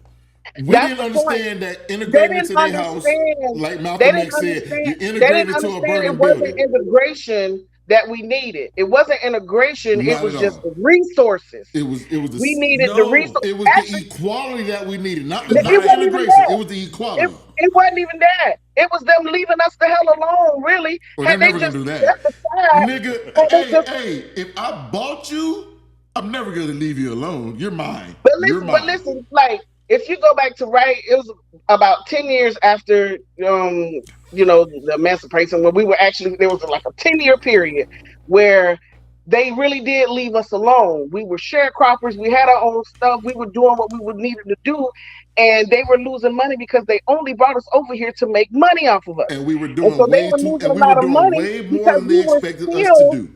We were still able to live. We were able to Because live we were without the only them. ones who knew how to do this shit. So Yes, you let exactly. me go, We were able and to now live I don't without know how to them. farm my own land. So they had to start making certain laws. That's when they came up with with what's the law? The sharecropper pianist workers on the railroad tracks. Yeah, the pianist laws, all those shits. Because they needed us back into slavery so they could continue to make money. But so it wasn't the integration that we needed, because I look at my mom and I was like, how did y'all think it was a good idea to send children into schools where they needed police protection from their teachers? Because here's the thing. We run the risk of demonizing and diminishing the struggles of those who came before us. And this is what I mean by that. No, I'm just saying how they didn't understand that integration wasn't what we needed. Yes, stuff needed to be done. That's what I said. When that man was dreaming of one day will be, because like I was telling B, that whole one day thing, they can sit back and one day, one of those good old days, and they felt like they was gonna die, and their kids was one of those days. One of those good old days. Now you're being a caricature of the black preacher. But then when he woke up and was like, hold up, these people are inherently racist. They not finna do nothing for, you know what? Scratch what I said before. Give us some land out there in Montana. Teach us how to farm it. Give us our check. Leave us alone. Oh, he got to go. Because listen, no. Sleep and dreaming. This is what I'm saying. We had, and I'm gonna go back to the sports analogy. Mm-hmm. We had the Negro Leagues, right? Uh-huh. We had the Negro Leagues, and we got. There were a lot of black owners in the Negro Leagues. You're right. Yeah, you're absolutely right. Guess what the fuck we own now? Nothing. Cars. Yeah. But listen what I'm saying to you, though. Shoes. Listen what I'm saying to you. The insurrection 12s, nigga. This is what I'm saying. Listen, what the people like Hank Aaron and these guys were trying to do was to show you, like, look, if you let me in your league, I'm gonna dominate. I'm better than you. And I am absolutely better than you. So you know what happened? They said, no, you're not. Yes, you are. And we played the kindergarten game. Like, nigga, oh, well, what, you scared? You ain't gonna let me in? The same thing they try to do. But wait, before you say what you're gonna say. When they let him in, you know what happened? They were mad and niggas was mad. You know why? Because niggas was like, you left us here. Tell me what I'm supposed to do if I want to be upwardly mobile. We were supposed to make them come play against us in our league. That's exactly what I was coming to. But that's now we're moving the goalpost. Now we're moving the goalpost. You were supposed to go show them I'm better than you. Then I'm headed back over there with my niggas, and y'all come see me. Right. Y'all motherfuckers come see. Y'all come see us. You know, Tell me just which like nigga with was the saying NFL, how you had the AFL and all that merge together. We were supposed to merge. We could have merged later, but we were supposed to make them come play us, not say let us in your league so we can show you what we can do. Right. No, okay, I'll take that. Y'all come play me and my niggas. Let me ask you a question. No, fuck that. Hold on. Go ahead. Hold on, because when me going to the other people's school, when I show up and I'm like, yo, I'm faster than he is, and me and my guys are better than you and your guys. You go to a neighborhood and it's you and your guys playing, hey, I'm better than you are. I play one-on-one with your guy. Now you come over here and play me and my niggas.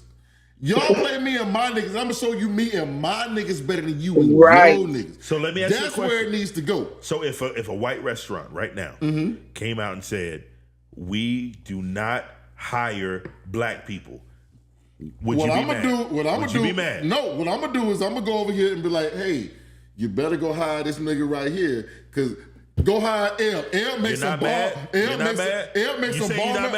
makes some bomb ass blue crab. So then I'm gonna send L over there to them. Let L cook them blue crabs up for their ass, and then be like, L, you ain't giving the recipe, did you? Nah, I just showed them how this shit was done. All right, bring your ass back over here. All of your fucking customers coming to see L now. But I'm not talking about Jackie Robinson get into motherfucking baseball. Let Jackie Robinson get into baseball and do what he does. Because and then go back to the Negro League. Because that what the fuck new crackers gonna do. If that was the case, my God, fuck that, I gotta go see that nigga. I gotta go see that nigga. Hey, no. That's not what niggas say. The Dodgers sold the fuck out. That's not what niggas say. What niggas say is that they're racist because they won't let me in. Why? Because they racist. But why are you complaining about it? They're fucking racist. Then if that's the case, and this is what my whole point is. No. My whole point is that niggas support niggas. Do what you, instead of expecting to go over to the white dudes and having niggas over there sprinkled in there and complaining because they won't hire niggas, fuck them, come over and chop with niggas. The niggas did that, and guess what happened? Guess what happened when the niggas did that? I'll tell you what happened. What happened was that niggas came over to other niggas and expected other niggas to treat them better than what they expected from the white folks. But when the white folks see that, oh, the niggas' product is better, the white folks will come to us. The white folks coming to us. So why can't I go over? No, they won't. Yes, the no, they fuck won't. they will. No, they won't. What do you mean, no, they won't? They will buy the product from us. They will fucking reverse engineer that and then sell it to white folks. You can't reverse engineer a nigga. See, that's the problem. They will come to us. They will come to us instead of making us continue to come back. But this is what happens. The white folks say, I'm going to just let y'all come over here and play with us. Nigga, so we don't have to, so the white folks don't have to spend their money on y'all. So was Jackie Robinson wrong for going over there and play? He should have just went back. Is he wrong? No, Jackie wasn't wrong. You know who was wrong? Who? All them other niggas that followed him over there. Really? Because all he did was show them we were better. Really? So all Jackie should have done was Jackie could have stayed. Y'all tripping, he bro. He could have stayed. But every nigga that followed Jackie over there, they should have kept their ass over there and be like, bring your ass over here. If you said no, now come play us. Okay. Hold up. So let's recap for a second.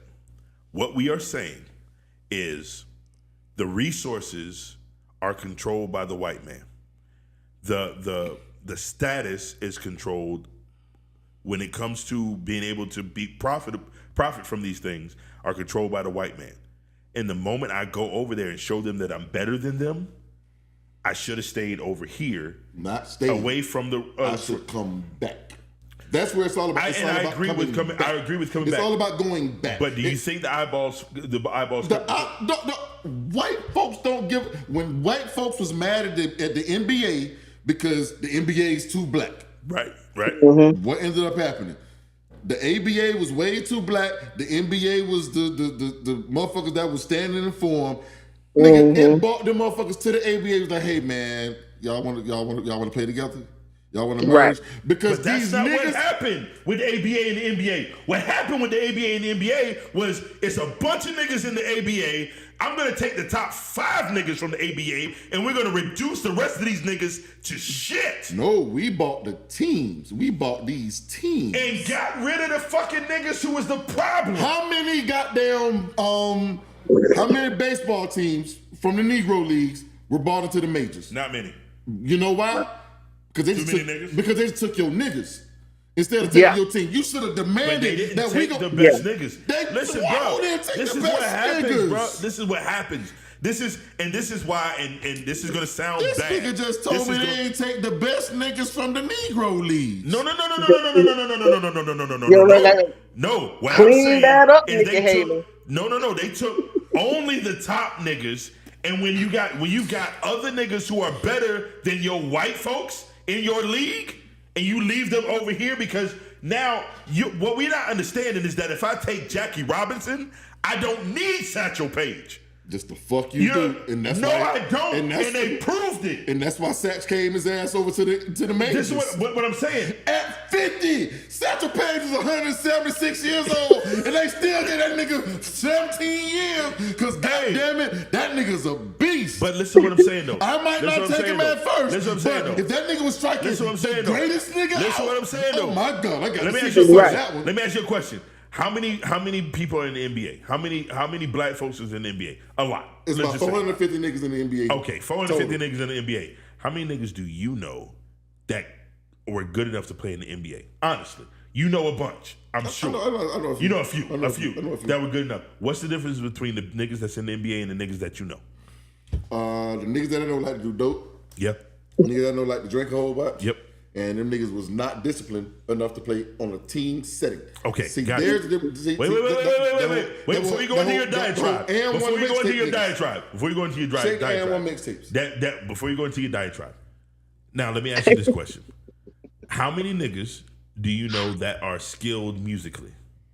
A lot. Gang of niggas, right? Oh boy. How many of them niggas in the industry do you know that your boys would wash? A lot of okay, but once again, we got to go back to the discipline of it. So, all right. So if we're going to the discipline of it all, if you end up with a team, if I'm a white man and I own a team, right, and I say, you know what, Thommy with an H, you're the dopest lyricist that I know, right? I got bars. I don't know if y'all. I got bars. Listen, bars. You're the man. You're the man. You're the greatest bar exam. Hold on. You're the greatest rapper in the world, right? You're better than these dudes over here. So let me ask you a question. I'm better than Drake. So I'm Paul Rosenberg. I own a label. I hire you. Should you sign this contract? No. Why not? Because right now, independent artists are making way more money. I'm gonna give you $5 million up front. Do I gotta pay it back? Never. Let me take that. Wait, time out. Don't go any further. Hold on. Now, you just went with Interscope, right? You're with Interscope. You got $5 million up front. How come you didn't sign with Authentic Artistry that could offer you $100,000? Because they ain't offering me. I offered you $100,000. You offered me $100,000? I'm Authentic Artistry, black owned. You went with Paul Rosenberg, the $5 million man. $5 million. Why? Because I'm gonna take that $5 million he gave me, and I'm gonna bring it back to Authentic Artistry. How you gonna do that? We're gonna be dope. How you gonna bring it back to me? Because you know what? Are they locking me? You are locked in a contract. You're in a contract. I'm not their property. You're a contract. I'm their property now. It's a contract, nigga. I'm their slave now. It's a contract. Whatever you want to call it, it's a contract. Why you ain't signed with a black-owned company over the $5 million? Because I can take this millions of dollars that you gave me, Right. and I'm gonna buy authentic artistry out for you. So what you just did, hold on. But guess What you just did? Guess what? No, guess what they nigga, did you do? are a black man. You went with a white company. You took the company, that white company's money, and came and bought another black company. And now that same black company that was black owned is now under Interscope. No, it's black owned now. No, it's not. I didn't say I I didn't say I was buying it for them. You don't have to buy. They gave me $5 million. Under contract. They gave you me bought $5 million. You're under contract. So now I'm under Interscope. No, you're now not. there's no more black-owned company. Fucking Thommy with an H done went to fucking Interscope and we're fucked. So now this nigga that gave me a 360 deal, huh? Until the 360 Fuck deal. a 360 deal, nigga. You can't do shit without Interscope telling you. Why the okay. fuck I can't? Nigga, if you sign a record, I am not a slave. You signed a record deal. You're not able to go and put out any records unless Interscope, the white man, tells you it's okay. The same thing in the NBA. Unless that white owner tells you can go play, you can't play. Same thing in the MLB. If that white owner don't tell you can go play, you can't play. So guess what? My black ass with the black league and the black team and the black label can't use you because you done sold out to the white man. But guess what? You automatically in the beginning said that's okay. And my problem is that when niggas do that, instead of us getting behind them and going, yo, go in there and take over that shit. Like a LeBron James with the plan to fucking, you know what, I want to buy my own team. I want to get this shit. I want to do this. I want to do that. No, we like that nigga sold out. And that's the problem with us as the people because the white folks don't look at their white people when they come fuck with niggas as they sold out. I can't take their money and do what I want with it. You can do whatever the fuck you want to do with the money. But guess what? You don't get to do it because they own your ass. They own me with the contract. Yes, sir. No, sir. Yes, sir. You own my property. You own my rights. Right. But not what I do on the side. I got one word for you. I got one word. I got two words for you. Kanye West. Non-compete. Those are my words. Those are my words. Kanye West. Non-compete clause. Kanye worked with. Non-compete clause. Non-compete clause. Kanye had a whole good music. Kanye had a whole good music, and he was able to do what the fuck he wanted to with. Under who? Under his own shit. Under his own shit. He decided to take it over the Def Jam. You're right. With him, but he didn't have to. So let me ask you a question though. You better talk to the RZA. You better talk to the RZA. At the time when he started good music, who was he signed to? He was signed to Def Jam. He was signed to Rockefeller Def Jam. He was signed to Rockefeller, and Def Jam was a subsidiary of Rockefeller. So let me ask you a question: Do you think that Def Jam made money off of good music? They could have. No, I mean, do you think they did? Not could have, or should have, or would have. Do you think they actually did? I think they did. I think they did make some money off So of if they made money off of good music, if they're benefiting from it, have you ever heard of that story where, you know what, we'll give you a little bit of rope, we'll make you think that you're doing big things, and we're still benefiting from it.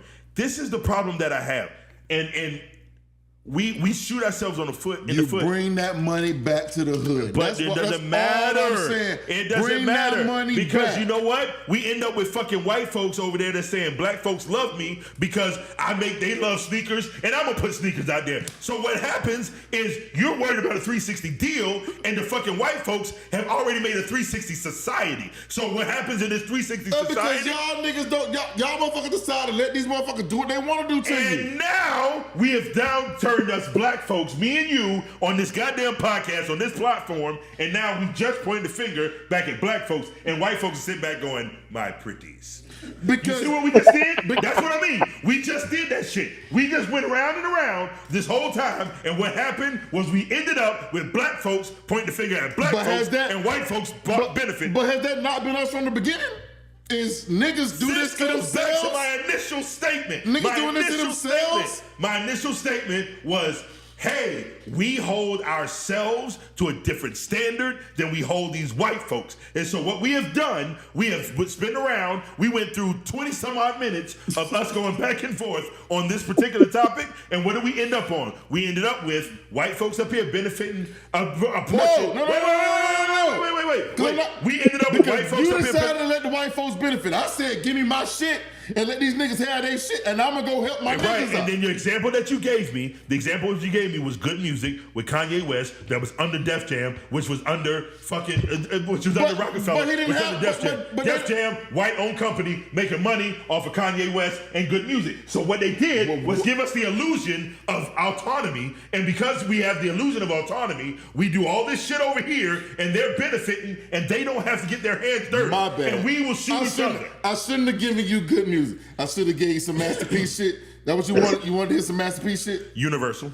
That what you wanted to hear some Masterpiece shit? Masterpiece. No, That nigga 85, that nigga 85-15, he got a distribution deal, nigga. You're right. You're He got right. And you know what 85-15, happened? because you know what happened? Because we don't have our own shit. Do you think that we benefited? Do you think we benefited when and there is the problem right there. We don't have our own shit in music, but in motherfucking Negro League, we had our own shit. And you know what happened so with our own shit? We didn't have to fuck with them at all. Yeah, we did. You know why? You know why? How? Because all the dollars are over there. Nigga, the dollars was in our pocket. No, they were not. Our teams were owned by us. It was us doing our own shit. The only reason they got involved with us was when they came over there and took our niggas from us. They couldn't. They did it. They couldn't. You go see the Branch. only way. Go holler at Branch Rickey. Go dig Branch Rickey up and ask him who he had to go and get Jackie from. They had to go. They went because they felt like in order to make it a significant living, they have to go over there with the money. They wanted to integrate. It didn't have nothing to do with the money. It was about equal. And nigga, Tommy, could have if gotten you're the best, equal. If you're the best, Jackie and everybody's listening Jackie wasn't even the best black player. Not even close. Not even close. I agree with you. He wasn't even not the even best. close. He But let me wasn't ask the you a best. question. If everybody says that I'm the best at whatever this thing is, I'm the best, right? And you're over here in your league. Let's take color out of it for a second, like these white folks do. Nope. Let's take color out of it for a second. Hold on. I will Let's not. say, I will wait. not. Because white say I'm a folks white don't take man. color. They don't take say I'm a color. white man. You can't say, take- wait. No. Say I'm a white man. You take and money you're out black, of it. right? You can't take color out of it. You take Listen to money me. out of it. Listen to me. Say I'm a white man, and I say I'm the best. You know you and 15 other niggas. Yo, nigga. No, but listen. I got you. Here's the thing. Say I'm saying I'm the best. And because I have the platform and I have the audience and I've got the skin, how Paul Mooney said, I got the complexion for the protection. Brother. Because I've got all of that, everybody listen to me say I'm the best. I'm the best. You know you're better than me. You know you ain't even, you're better than me, and you're probably the 50th best person in your area, right? Babe Ruth, right. Bob Gibson. So guess what happens? Guess what happens? You got to come over here to me because you know what? You don't have any leverage. You're stuck over there. You don't have any leverage to make me come to you, right? So now you come over here. You prove you're the best. You're better than me, right? And you know there's 50 other niggas behind you. Here's where niggas fuck up. Wait. Here's where we fuck up as a people. We don't walk away. Because you, just like you said, he should have went back. Where we fuck up as a people, we stay over here because we're getting all this adulation. And we also know that it's 50 other niggas behind us that's better than us. Right? And instead of us supporting one another, So we scared? we are absolutely scared. We scared? They're absolutely scared. We scared to let the next nigga let's win? be real. Let's be honest. Let's be 100%. There is, if they own the economy and they own the media and they own the politics, where else, how can you say, standing right here, sitting right here beside me, how can you say earlier in this conversation that you're a Republican and the reason is because you can't change the system unless you're in the system, and then in the same breath come back later and say you should have came over, showed them that you're better, and then came back to us? How the fuck can you say that? Because I'm in the system at that point. I'm in you now. The MLB is a fucking system. I done came and told you I run your shit. I'm better than all of you motherfuckers. So I'm in your shit now. So now I'm gonna take myself, just like we want to do in politics, I want to take you away from this Donald Trump, Nikki Haley shit, and I'm gonna drag your ass over here to this other shit because you seen me operate. You seen how the fuck I work. You see how great the fuck I am. So I'm gonna take you away from this bullshit this mediocrity that you're used to. You're a registered Republican. How are you doing that? I'm trying to get the rest of you dumbass Democrat niggas to come join me on the motherfucking spot. But So y'all niggas want to hang out on the fucking plantation and play the motherfucking game, and we're like, you know what? You want We're me to gonna leave the plantation to go hang out with the plantation owner? Fuck that! nigga, this the only way we can kill that motherfucker is from his house. You can still vote Democrat I'm sorry, as a Ebony, registered Ebony, Ebony, Republican. Ebony. Wait. Don't say nothing. Ebony, I am Hmm? so sorry. I know we kind of went off on a tangent with you sitting there having Hey, to listen to the brothers fight with each other. I was thoroughly enjoying, but just so you know, you can vote Democrat even though you're a registered Republican. Absolutely. Absolutely. And I have So plenty of times because what I want them to realize is, hey, even some of us, but when I get called shoot, is I ain't even gonna lie. I'm gonna be straight up to you, straight up with it. The reason I live in a red county, I live in a red state, and they play too much. I'm not trying to have them purge me off no rolls. I'm not trying to have them kick me out of nothing. Republican it is. But then when I get in that office, when I get behind that door, I'm gonna vote how I vote because I did pull that little stunt with Tommy. He was one of the ones who got me there. And I was gonna switch back. And then when I started seeing them playing, like, oh no, what you're not about to do is kick me off the road, even though I've voted in every election since I've been legally eligible to vote. But I'm still not gonna let y'all play with me. So yeah, I'm in a red county, and it's so funny when I go to vote to see them little black ladies. Oh, the stank eye they give me, and I just be like, you don't even understand, sister, but it's okay. It's but okay. when they It's want to okay. call you that rhino and it was like, baby, I'm a Republican through and through. However, that nigga that y'all running ain't a true Republican. He's not. That's the problem that I have is And they that when don't they call me understand that. Rhino, I'm like, but the nigga that you running ain't a true Republican. This nigga's just a racist. There's a difference between a Republican and a racist. Like there are moral values that come along with being a Republican. There are fiscal responsibilities that come along with being a Republican. But when the That last time the Republicans really been fiscally responsible? Fiscally responsible. fiscally, Fiscally. You're right. Fiscally. We So I understand. was like We know what you're fiscally, saying. but fiscally responsible. When is the last time? But those are the it was ideology it of the was Republicans, HW. It but was those aren't HW that really was the on that list. policies of Republicans. Like the ideology is less government, Right. less spending, more, but Less that's not government how they oversight. are. They Right. spend a States' lot of rights. money. These are They make things that a the lot Republican of Party believed laws. in. Yeah, they expand government really bigly. They do a lot of stuff that is against what Republicans say they are about. So to say, Republicans care about, the deficit. They don't care about none of that. They just care what we should be cared about. They don't care about how much money is being spent. They just care where it's being spent. Right. And it should be the same with us. Because when they always like, where this money coming from, where it is, we just don't reallocate it from where you're putting it to where we want it put. And so that's what you need to do, with these people. Like, where are we going to get this money to do this? If as a Republican, their dog whistles. One thing, welfare, welfare, welfare. We can get out there and talk about how much we're against welfare because, in a sense, I do think there's some things that a lot of people would probably want to be like, ugh, if I really said how I felt about certain things as far as like welfare, because I'm like, do it.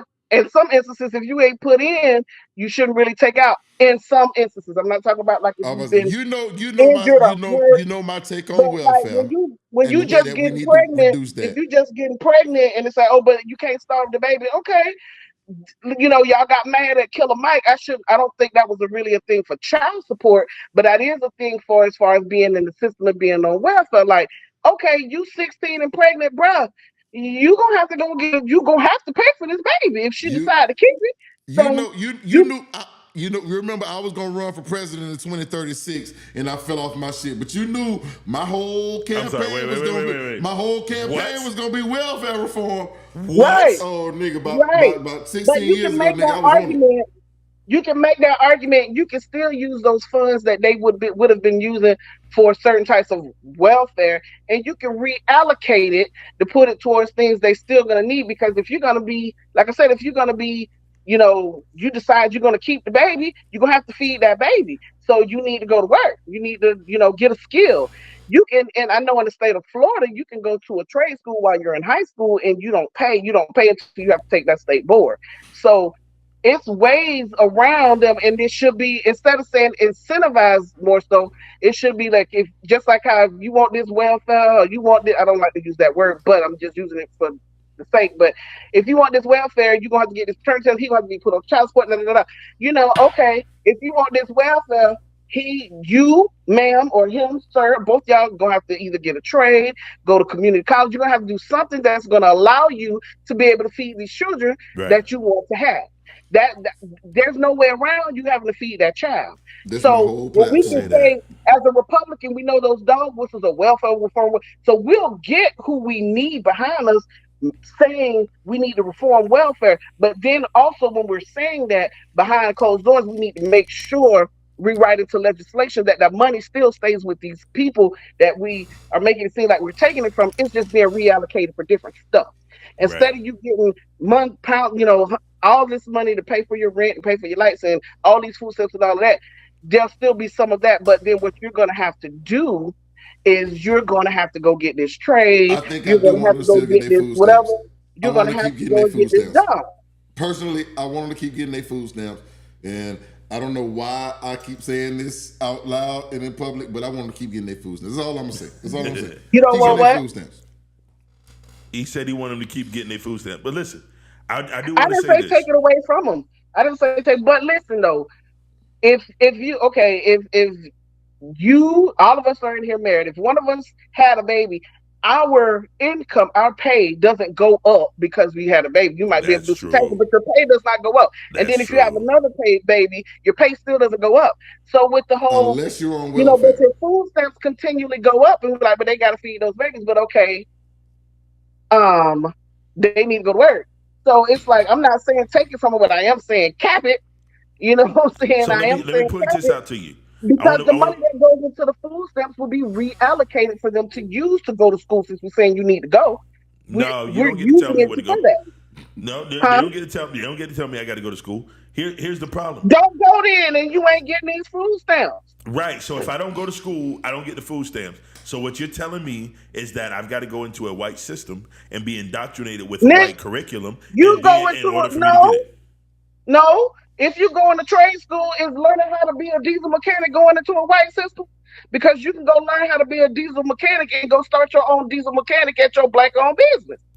I hear you. And you can go learn how to be a barber and you can go start your own barbershop. You can learn how to go to culinary school and you can start your own so you don't have to. And then my people look down on me because I'm just a barber, I'm just a musician, or I'm Guess just a how rapper. much money you and guess what's recession proof?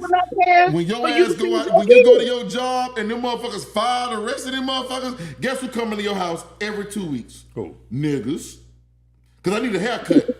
Nigga, that's recession proof. Nigga, but you gonna be looking at me and soon, can I charge you $15 for a goddamn haircut? You gonna be trying to get it for 10, and then look. And guess what? I'm not going down this road. Guess who But needs guess who? what? It's gonna be some Guess black who barber needs that's who? gonna be able to do it for 10. Right. So still, the point is you have to feed your kid. Like right. When we making that up, like I say, the three of us have spouses and we work.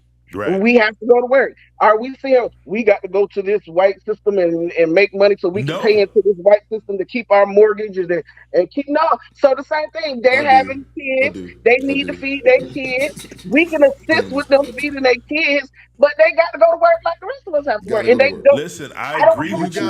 I agree with you. Right. You're not getting $800 in food stamps if you're not going to go to work. I hear what you're saying, and I agree with you to an extent. The problem is like, let me give you an example, right? So I live in a county where the median household income is significantly high, right? And so the average for a 3-bedroom, 2-bath. This nigga done right? ran away from all the niggas that he grew up with. Hey, it is. Listen to what I'm saying. So far. An average for a 3-bedroom, 2-bath house is between probably $2,500 and $3,500 a month. And that's in rent. Right? Now, in order to get into a place like that, you have to make, 3 times the rent in income, correct? So let's just say it's at $3,000, which is in like the middle, right? So you got to make $9,000 a month in order to live in one of these houses, right? So at $9,000 a month, that means that you have to make, what is that? 9, 8, 9, 10. You got to make $108,000 a year in order to live in a median home, right? $108,000 a year. Now, we've got Democrats who are fighting for $15 an hour. That $15 an hour comes to less than $40,000 a year, give or take, right? So if I'm making less than $40,000 a year, that automatically prices me out of certain neighborhoods, correct? Intentionally. Intentionally. So are you telling me, and is it the stance of the people on this particular episode of the Let's Get Canceled podcast that I should not go and work somewhere to make that $108,000 to live in that neighborhood, or I should not desire to live in that neighborhood, or are you telling me that I should settle, or I should accept and live in a neighborhood that maybe by my standards or my we're not talking about the type of people that live, the race of the people that live in this neighborhood. We're talking about the type of people that live in these neighborhoods. Should I settle for that, or are you telling me that because if I want the food stamps, I should be going back to school in order to earn more to go and live in these neighborhoods? Because I'm trying to understand why do you have to settle because we said you got to go to work? No. Not what I'm saying. How many $108,000 a year jobs do you know of that you qualify for, even with a 4-year degree? Tech. Hold on. Yes, sir. Go to a trade school. Okay. You're gonna make more than $108,000 a year. Okay. You go to a 4-year college, you end up like me. So, well, let me ask you a question. HVAC niggas. Right. And this is the thing. I am auto mechanics. Right. Welders. I hear you. Plumbers. Make barbers. But which companies do I have to go work for? None of them. You work for your fucking self. Okay. And guess how much they make? Enough to live where you live. Not if you don't get the fucking grants and the permits and the ability to work. Nigga, they redline in more places than just living, nigga. They redline niggas when it comes to fucking businesses. Trust me, from a nigga, I'm trying to do it. I was about to say, nigga, check this out. Yes, sir. You can make more from what you're doing as an independent. Absolutely. Than you can with a degree in what you do. You're right. So why the fuck you mad with us telling them to go get some money? No. So you mad with us for telling niggas to go get some money? Nope. All we did was say, all we did was tell niggas to go get some money. What I'm saying is, go get some fucking money. No, let me explain something to you. When it comes to business, when it comes to owning your own company, when you own your own company, there are the same way that there are housing districts that are redlined. There are fucking business red lines that are made and set in place so that black people who own businesses do not get to reach the same echelon as white folks who own those businesses. And guess what they got to do? What's that? The same thing the white people do. What? Be white? Move the fuck around those red lines. How do you move around those red lines? Start those businesses anyway. Hey, niggas has been braiding hair in their fucking house. They've been doing nails in their fucking house. They've been cutting hair in their fucking house. So all that same shit. And you think those niggas make $108,000 a year? They can. Do you think they do? They can. How can they make that $108,000 a year? Tell me. Grind.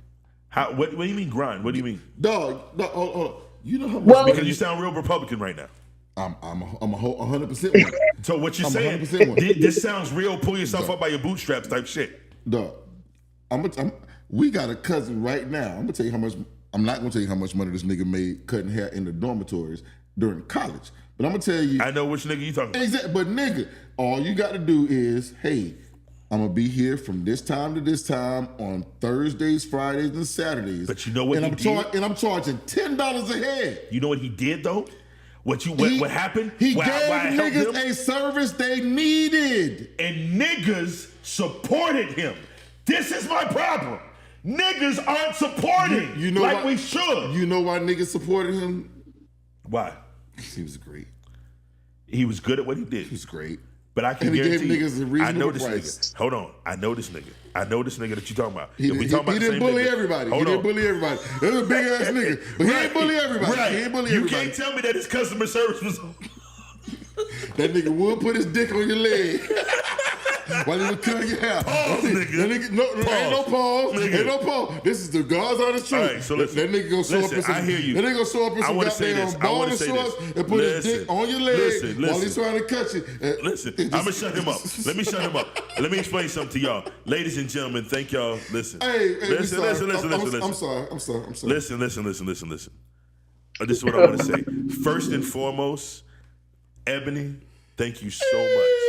Because when we started this podcast, we had a conversation with you particularly. You were on our first episode. Very first. And we appreciate you. And we appreciate you taking out of your evening. But now the people know what you look like from the first episode. They be like, oh, that was shit. Hey, listen. Right. That's what I'm saying. Like, you just go, that's how you going to do it. I'm so sorry. Listen. I want to say thank you because y'all don't understand that Ebony came in and she was coming on for a 15-minute segment that turned into a 2-hour episode. All right. We 2 hours in. So we appreciate you, Ebony. Yo, listen, ladies and gentlemen, boys and girls, y'all please give it up for our girl. Give it up for Hey, that's family. That's what family do. That's what family do. But yo, I'm finna sprinkle a little game for these niggas. I need you to back me up though. All right, so you gonna stick around. Okay. So we gonna put this on Tom Green, and we gonna have him. This is our segment of Tech and Tommy give you the game. So y'all please give it up for my man Tom Green right over here, Tom. Right there. Hey, Tommy with an H. Tommy with an H. We here. Oh, we got the other joint to work? Yes, sir. We got the joint to work. What up, though? Hey, I'm going to tell you, this is why we was pissed off earlier, because we couldn't get this angle for y'all. And I think you need to bring E on with me. E, you here with me? I need y'all to understand how hey, sis, like, you really got to feel this one with me. All right, niggas. This is my little sprinkle of game right now. If a chick really like you, if she really like you gonna see, like once she start feeling you, because when she first dating you, you might get a new bra every time you see her. But once she really like you, you gonna see that same bra every week. That same bra every week. So there is a bra that every woman has that she calls her boo. Tell me why Ev head down. You saw head down. Like that one bra that she gonna go through the dirty clothes to go find because that motherfucker, it ain't about the way it feels or the way it's because that motherfucker sit right. And that motherfucker, it don't pinch back here. But it's about all of that. It's about the way it feels. It's about the way it sit right. Because we don't like to wear them. When I know a lot of women, when we come home, that bra come off before anything. Like shoes, we slide our bra up out the sleeves. We just let them hang. So when you talk about they gonna see the same bra, if we into them like that, they finna see titties flapping is what they about to see. They ain't about to see a t-shirt and one nipple here, one nipple there. They finna see the real. But that game, like, hey, bro, if you take her out and you end up taking her back to the crib and you see that same bra every Friday night, bruh, she really like you. She got to like you. That, hey, bruh, she's comfortable with you at that point. Because during the early times, she gonna give you a new bra. It's gonna match the panties and all that shit. But once she get comfortable with you, bruh, you gonna see that boo. You gonna see that boo that she done went down. Because now her whole thing is about being comfortable. So, bruh, I'm gonna let you know now. Hey, if you think she feeling you and you keep seeing these new pretty bras, them lace shits, nigga, that lace shit don't feel good to her, dog. That motherfucker that shit pinch back here. That motherfucking hook don't feel right. All that good shit, bruh. When she really feeling you, dog, it's gonna be that same dusty ass bra that she done had for the last 7 years. She don't feel you with the lace stuff. She's just not comfortable with you yet. She ain't comfortable. Because if she really ain't feeling you, she might throw on some period panties so you can get on the top. Oh Lord, nigga. Okay, Bruh, if you ain't If seen she her really period ain't panties, dog, feeling she you, don't love you, dog. Let her go. Hey, listen, let her listen, go. listen. Let her go, nigga. I will say this much. I would say this. No, I won't say Let that. her go. I won't say that because I'm trying. We gonna get canceled on other stuff. We ain't gonna cancel on personal life. No, So listen.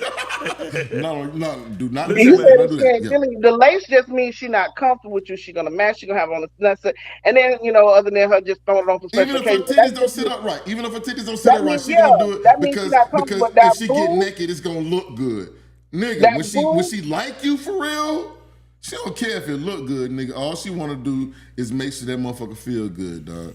Cause yeah, that boo got that boo got the. It's that gonna boo. feel good in every way.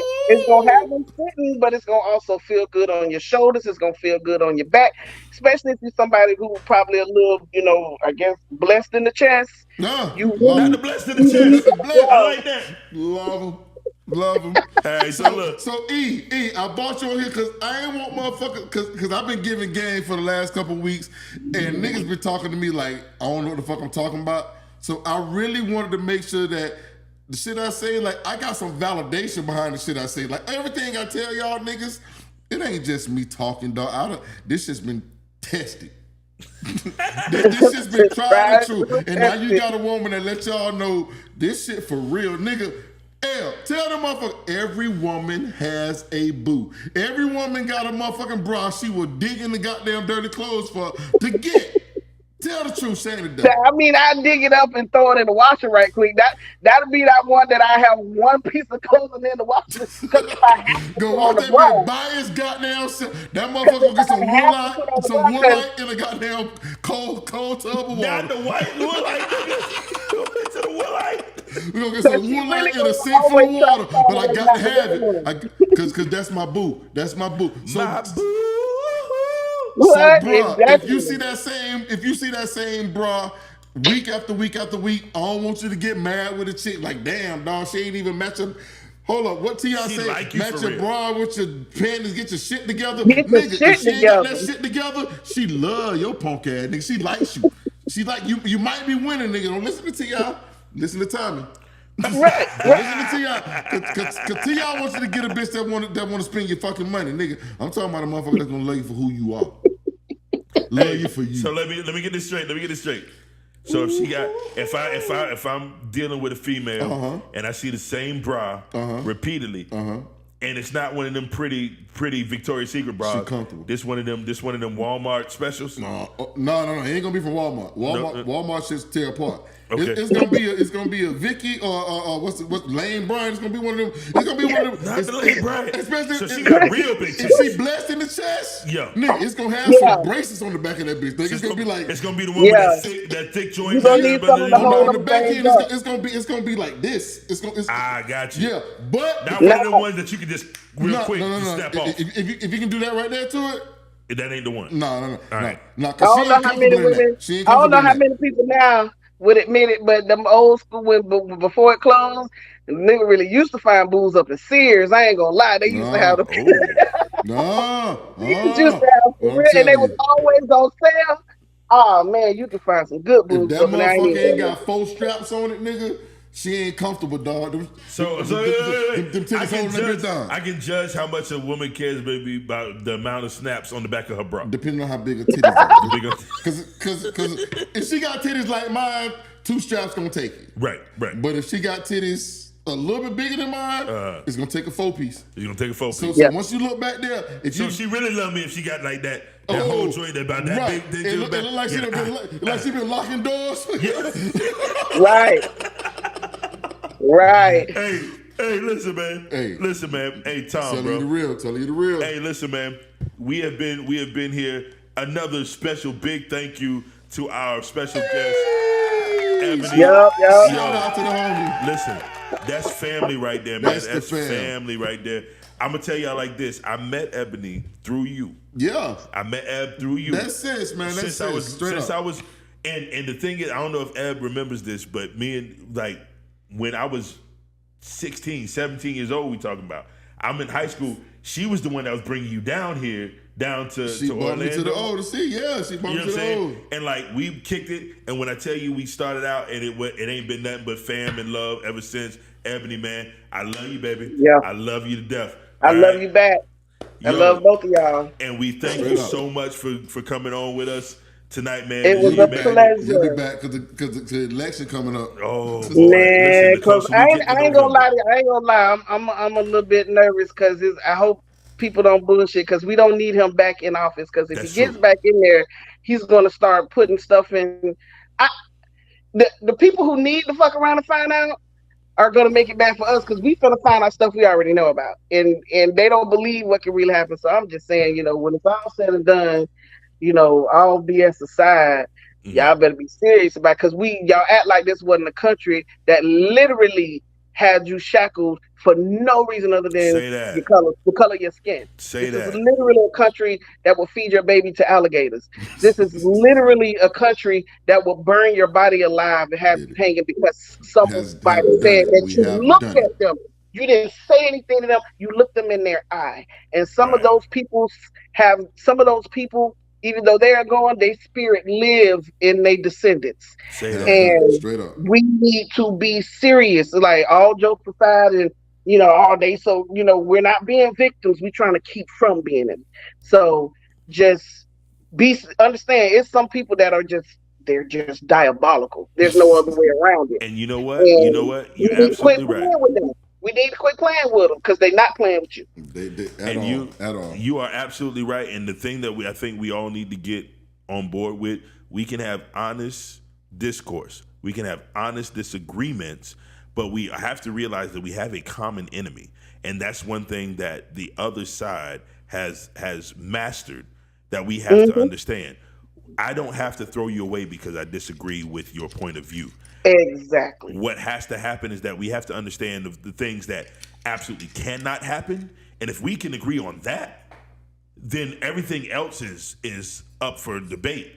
I'm a Christian. Exactly. I'm a Christian black male who is conservative in his morals, and there's certain things that I believe about abortion. There's certain things that I believe about gay marriage. There's certain things that I believe about a lot of different subjects. But you know what I don't believe? I don't believe that you should be chastised or Cast aside. because of the way that Right. you think or because of But who you know choose what to I love. don't believe in? Tyler Perry.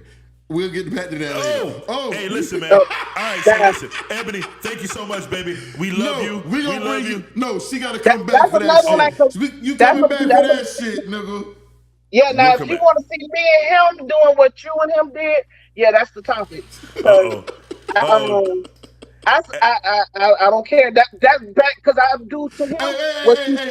We're But gonna I'm not get into putting it. We're him gonna get to it. aside. Get off the camera. Get Get off off the the I'm camera. not camera. going to We see go. him We We go. go. mute She her. goes. She Mute goes. She her. goes. We ain't talking to you no more. She goes. We ain't Listen, talking to you no more. listen. Hey, Listen. hey, bro. Ladies and gentlemen, I want to tell y'all something, man. We appreciate y'all for joining us tonight on this show. Y'all give it up one more time for our special guest. One time for the special We guest. appreciate you. We love you, mama. We'll talk to you later.